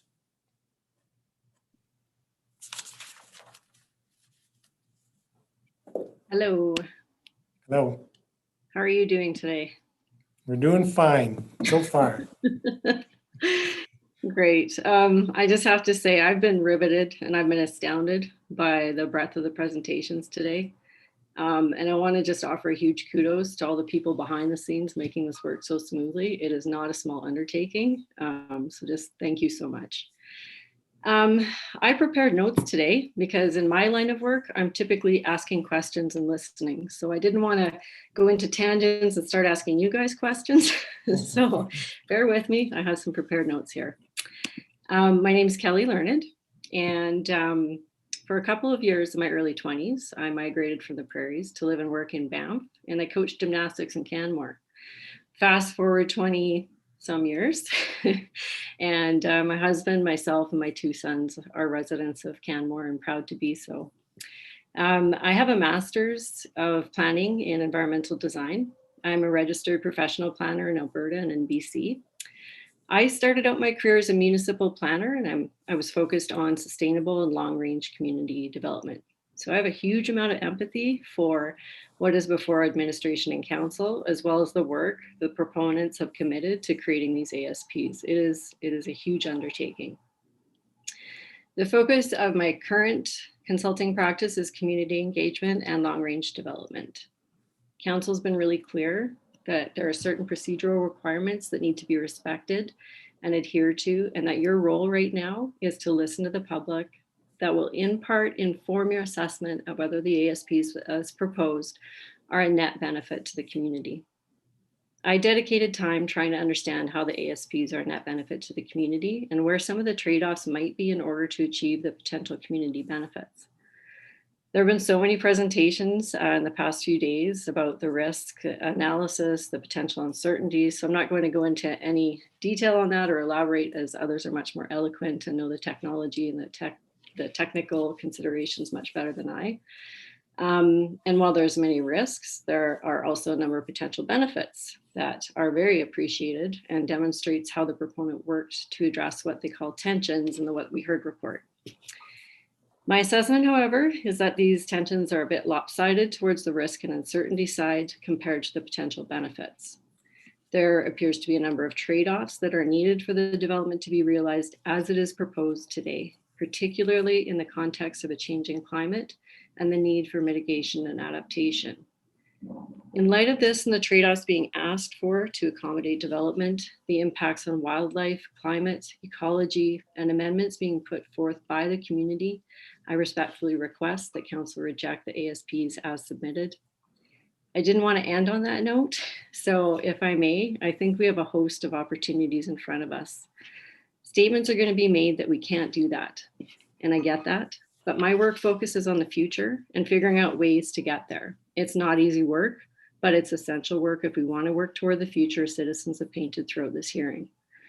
So I just ask you to imagine if we could integrate traditional knowledge, if we could harness the overwhelming expertise that has stepped up throughout this public hearing to work through alternative development scenarios for the lands while respecting the developer's pro forma and market potential.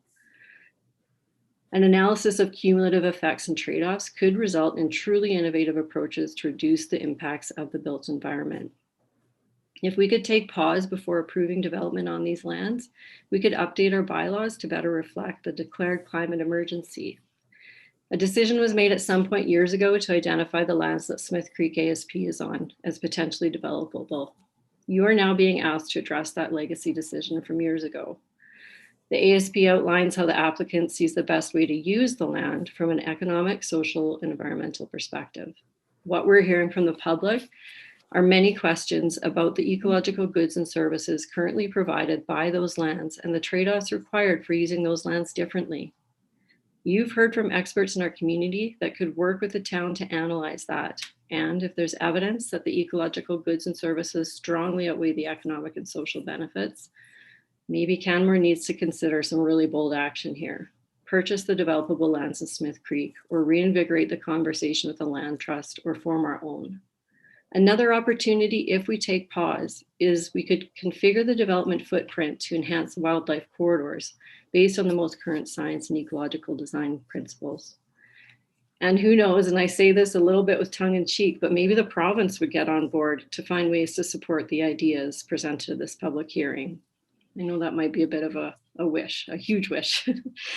So I just asked that we could imagine a set of world-class area structure plans that steward the landscape and wildlife connectivity first, respect ecological and climate limits, provide homes, commercial, and innovative light industrial opportunities, as is proposed in parts of the proposals now.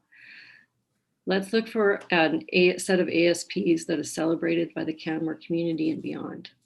I know you're tired. I can imagine the proponents are extremely tired. The community's tired. But as you've heard time and time again, since the ASPs were initiated, we've declared a climate emergency, and this drastically changes the premise of land use concept development. So it's on that premise that I have to oppose the ASPs as they're currently submitted. And again, thank you so much for offering this voice to the community. And it's been incredible to witness. So thank you very much. And thank you, Kelly. It's nice to see you again after we first met at the Mountain Communities Conference in South Lake Tahoe a few years ago. Yeah. Yeah, and I appreciate you taking the time to put together some well-considered comments for council to hear today. I look to the rest of council to see if there's any questions that you may have, and I see none. So once again, thank you for taking the time to join in today. Thanks. Take care, you guys. Thank you. At this point, I will ask Sue Olmsted to join in.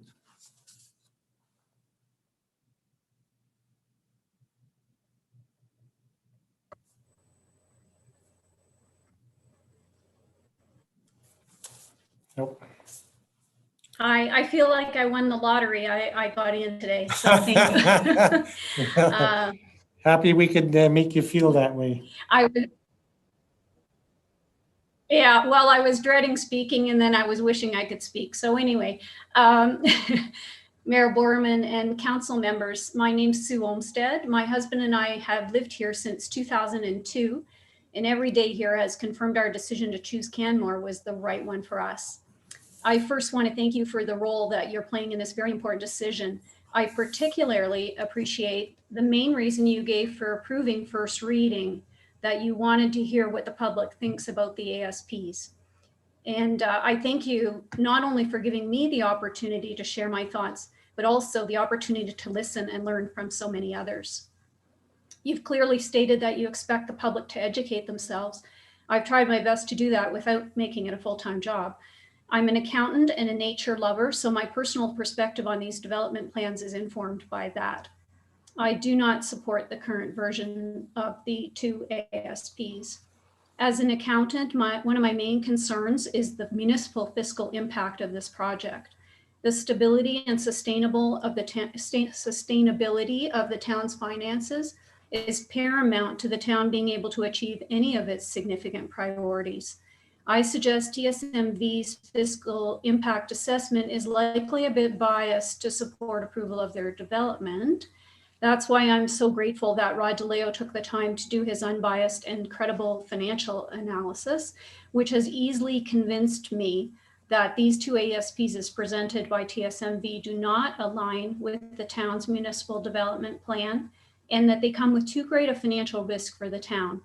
This was further confirmed when I heard the excellent presentation by Denise Kitagawa on Tuesday. Just a couple of comments on municipal fiscal impact. You may lean toward approval of these ASPs because they include a plan for commercial development. Given that these ASPs cover most of the remaining developable land in Canmore, I don't see any way that the MDP's townwide assessment split of 66% residential and 33% non-residential can be achieved if either of these ASPs are approved. Has the town done its own analysis of how the MDP split can be achieved with the remaining developable land in the town if these ASPs are approved? Rod DeLeo's analysis of these plans also convinced me that each of the ASPs as presented is more than likely to have a net negative municipal fiscal impact despite the promise of commercial. TSMV has stated that they need a certain level of residential approval before commercial is built, and so the first phases in the ASPs are residential. However, I note TSMV chose to build almost exclusively residential in their developments to date. At the very least, I think the ASP's phasing should be amended to ensure that sufficient commercial is built first before residential to guarantee the townwide MDP goals are being met on an ongoing basis throughout the project. To affordable housing. You may lean toward approval of these ASPs because affordable housing is one of the town's highest priorities, and the ASPs do include affordable housing concepts, although not the 20% required by the MDP. My understanding is that the town has little to no ability to control whether affordable housing is actually built, since the province has not given the town sufficient authority to do so. And the ASPs cannot provide certainty that the actual development will yield the units included in the proposals. So in my view, when assessing the cost benefit of these ASPs, any benefit assigned to the affordable housing piece has to be discounted for the uncertainty about whether it will ever come to fruition. Of course, there are other notable financial risks related to undermining and fencing liabilities that have been well explained by previous presenters. I want to make one more point about affordable housing. The ASP's strategy for affordable housing depends on the use of the town's Vital Homes program under Canmore Community Housing Corporation and includes a significant town investment in housing on land in Smith Creek. It's clear to me that CCHC functions only with significant financial investment by the town, including bearing the risk of ownership of rental units and units offered for sale. So both the ASPs and the town's affordable housing strategies depend on the town's finances being stable and sustainable well into the future. I think the current ASPs come with significant risk of compromising that status. We've heard so many eloquent presentations, both heartfelt and scientific, about wildlife, nature, and the environment. I add the following comments. I live in the Peaks of Grassy, and like many of my neighbors, I only realized after I moved here that our neighborhood is located exactly where wildlife want to move, and so it should not have been built. I hope our town has learned from this mistake and won't repeat it.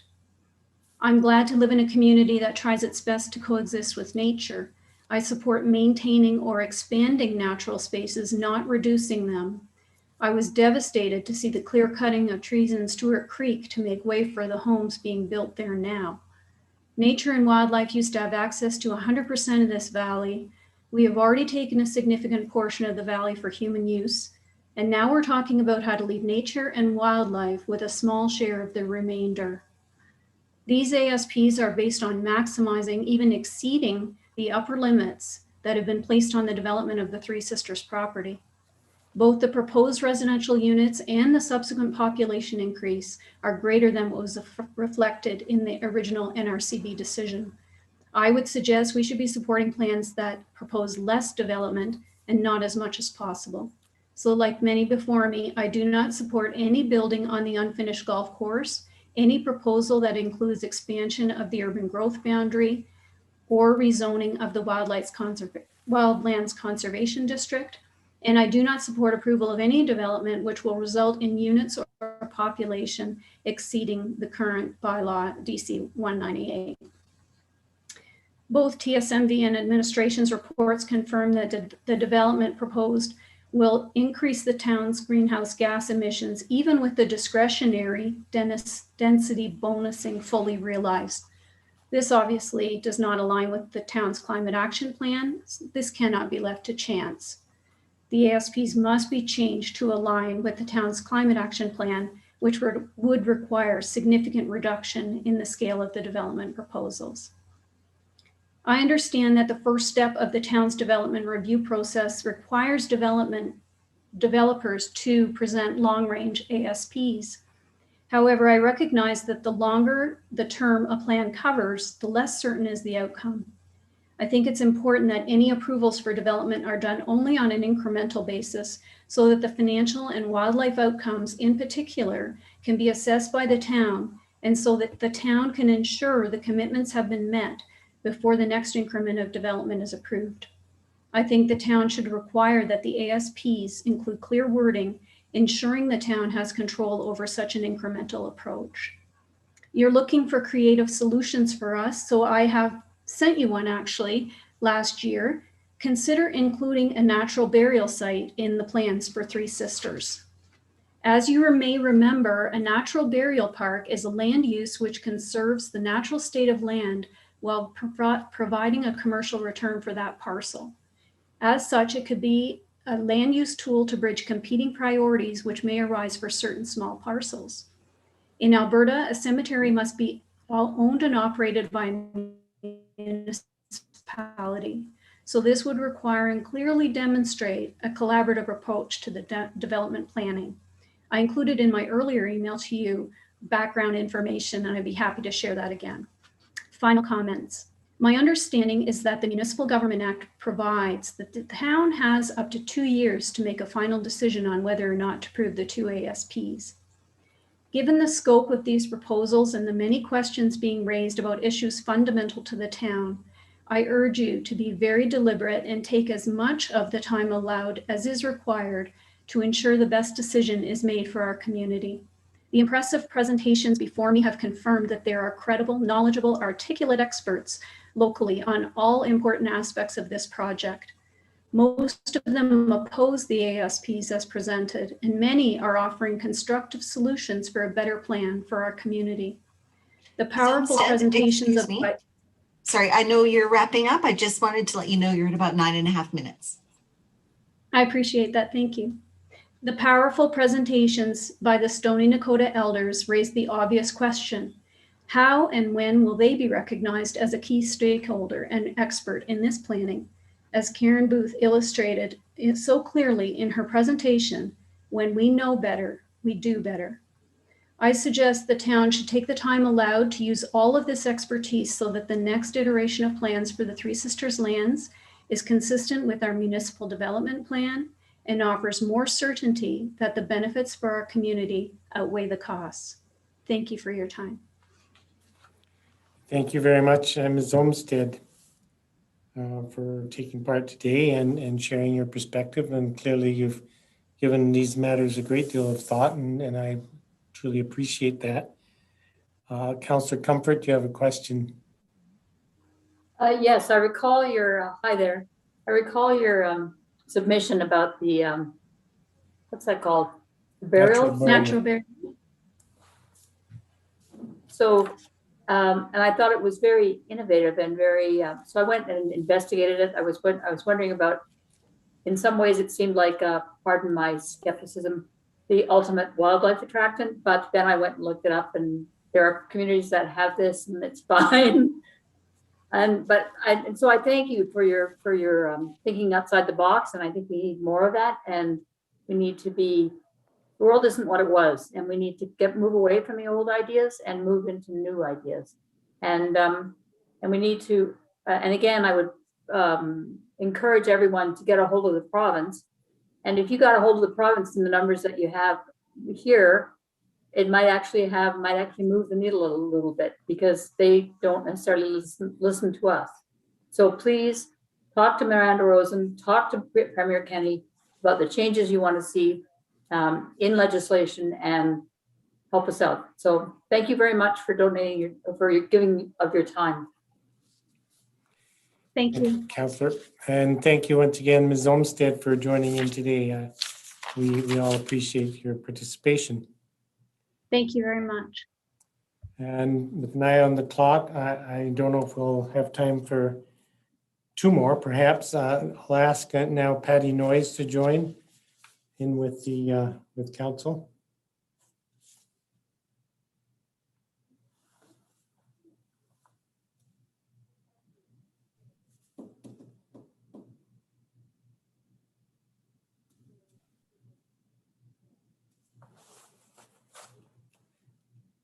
I think you're ready to go, Ms. Noyes. Oh, I didn't know I was up yet. Good afternoon, Mayor Borrowman, members of council. My name is Patty Noyes, longtime Canmore resident, first time speaker at a public hearing.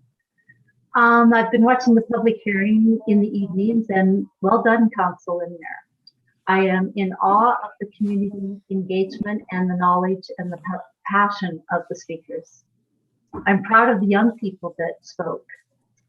And I was especially moved by and appreciated the words of Jackson, Wesley, Roland Mudd, John Snow, and William Snow. I was also saddened to hear that the First Nations of Wesley, Chiniki, and Bearspaw were not included in meaningful engagement by TSMV in discussing these large developments. I do not support the town of Canmore altering its growth boundary to accommodate the Smith Creek Area Structure Plan. The Thunderstone Quarry has committed to agreements that when its lease is up and the quarry runs its course, this land is to be returned to wildlife conservation lands. I believe the town should honor these agreements and adhere to returning these lands to wildlife conservation. The width of the wildlife corridor is continually shrinking and has an awkward pinch point between phase 1 of the Smith Creek Area Structure Plan and the highway. And I think this is illustrated on map 18 of the development phasing. I think it's page 102 of the Smith Creek Area Structure Plan. Three Sisters Mountain Village states that the average width of the wildlife corridor is sufficient. But the average width of the entire length of the wildlife corridor through Canmore is only as functional as its narrowest point is.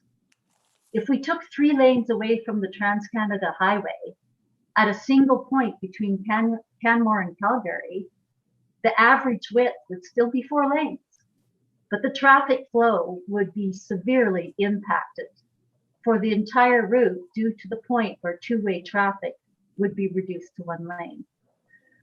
I hope the town of Canmore has the vision to provide wildlife with the space required to navigate through this valley, and so it continues to thrive under our watch.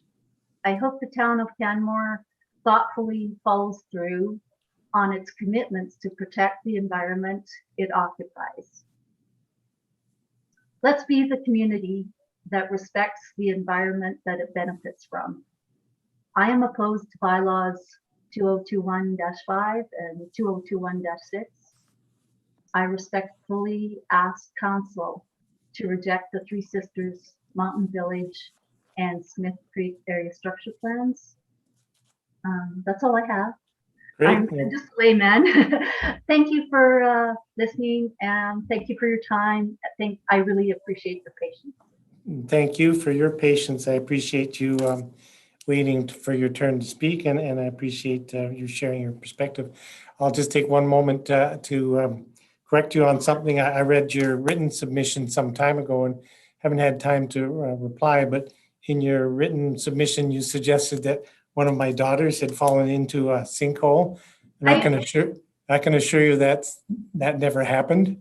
I'm sorry, that was a draft, and I accidentally sent that one in, but I did send up a follow one in that wasn't a draft.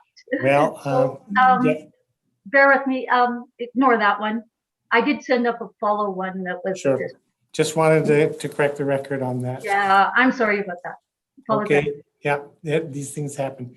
Well, not falling into sinkholes, they don't happen. Yeah, that would be major. Thank you very much, Ms. Noyes. Thank you. And we'll move on to hear from Nancy O'Rourke.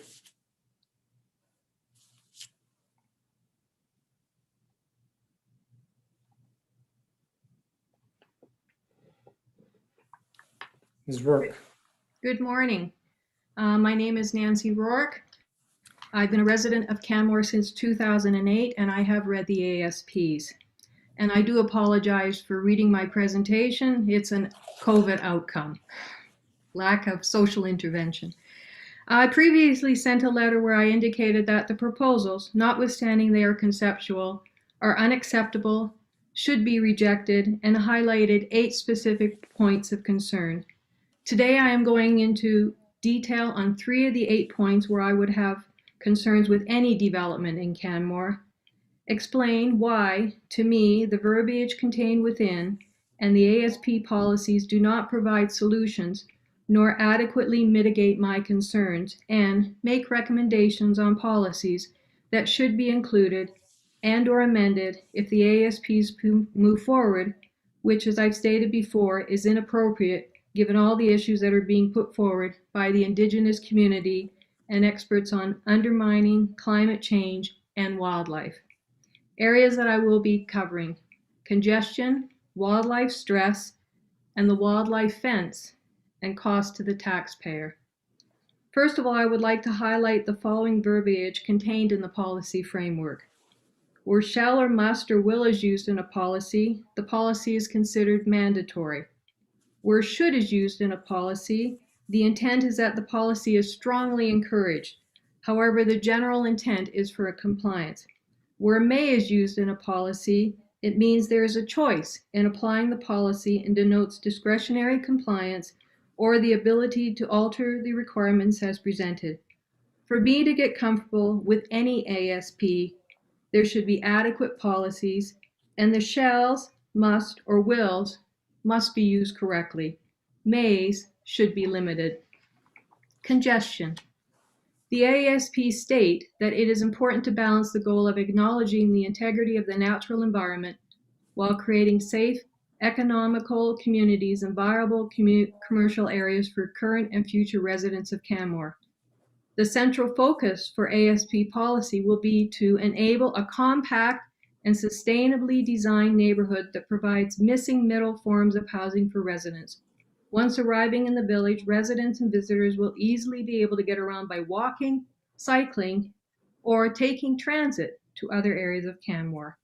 And the development is to provide a beneficial mix of light industrial, office, and retail spaces, and maximize opportunities to work toward the stability of long-term municipal finances through the building of a complete community. The policies do reiterate the above statements. Mostly use should, but the Smith Creek ASP does say may include retail. And the policies also provide for transportation infrastructure, but no new roads appear to be added, just amendments to current roads. And although the policies say the town of Canmore shall establish a program for data collection and traffic monitoring to assess if traffic behaviors and traffic volumes are aligned with long-term mobility objectives, residents, unless retail is provided in Smith Creek and Three Sisters Mountain Village in early stages, will use the same roads that are already in place to drive downtown to get their groceries and other necessities. I see no solution for Canmore's worsening congestion in the ASP policies. My recommendations include retails should be built earlier as opposed to later. The developer can offer a rent-free period and or tenant inducements to support these retailers until they are supported by the residential base. And I think that they need to create a walkable mixed-use village center, again, prior to the development of the residential. Wildlife stress. The ASP state the key design principle is respect for wildlife and the environment. The policies do provide some guidance and are a mix of wills and should, but may begins to creep in. Off-leash dog parks will be provided. Signs will be erected. Adaptive management will be implemented. Landscaping on parcels should be designed. But this is an important corridor, as I'm sure you have heard time and time again during the last few days, and will continue to hear in days ahead, and is not, in my mind, treated as such in either ASP. Wildlife can't speak for themselves. We need to speak for them.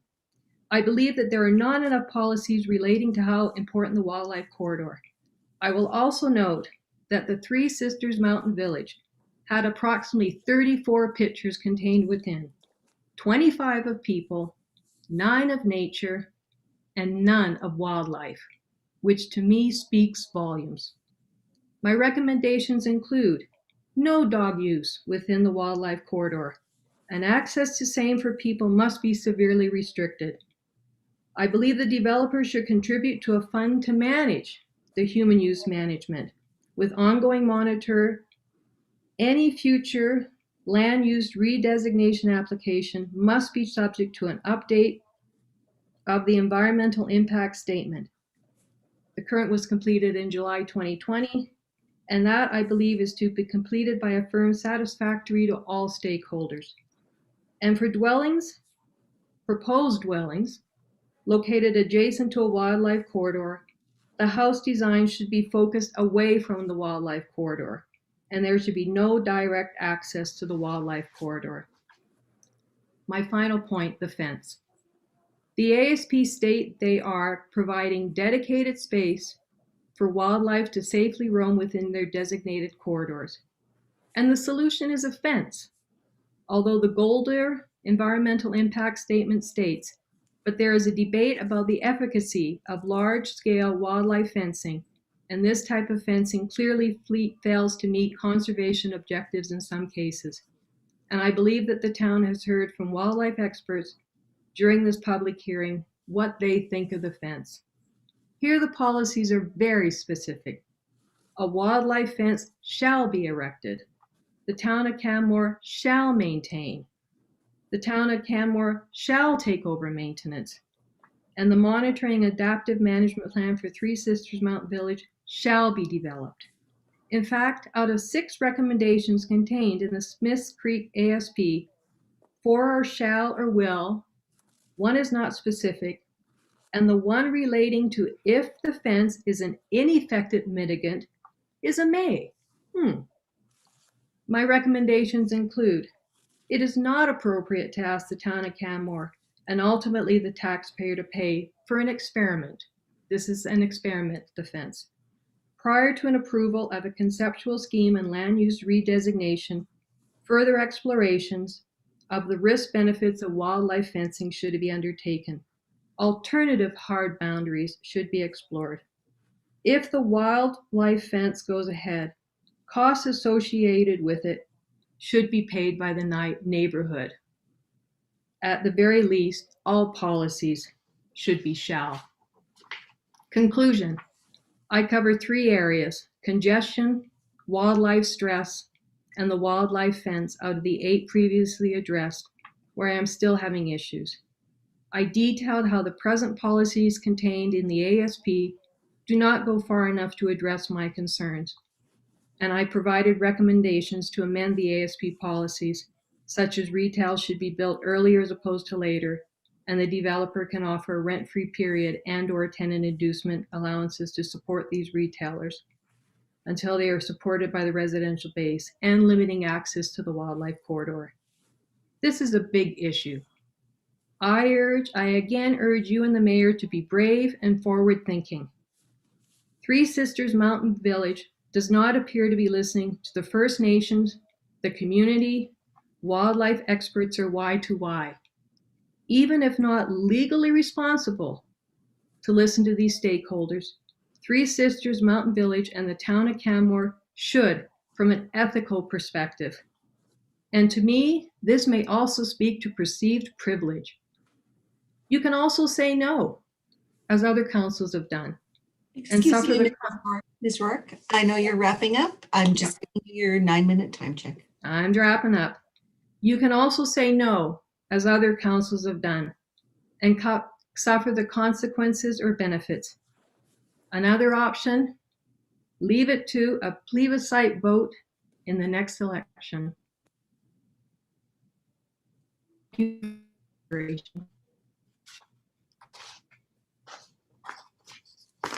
You sort of froze up there, Ms. Work, but I think we got your final comment around the plebiscite. That was your final comment? Yes, another option is to leave it to a plebiscite vote in the next election.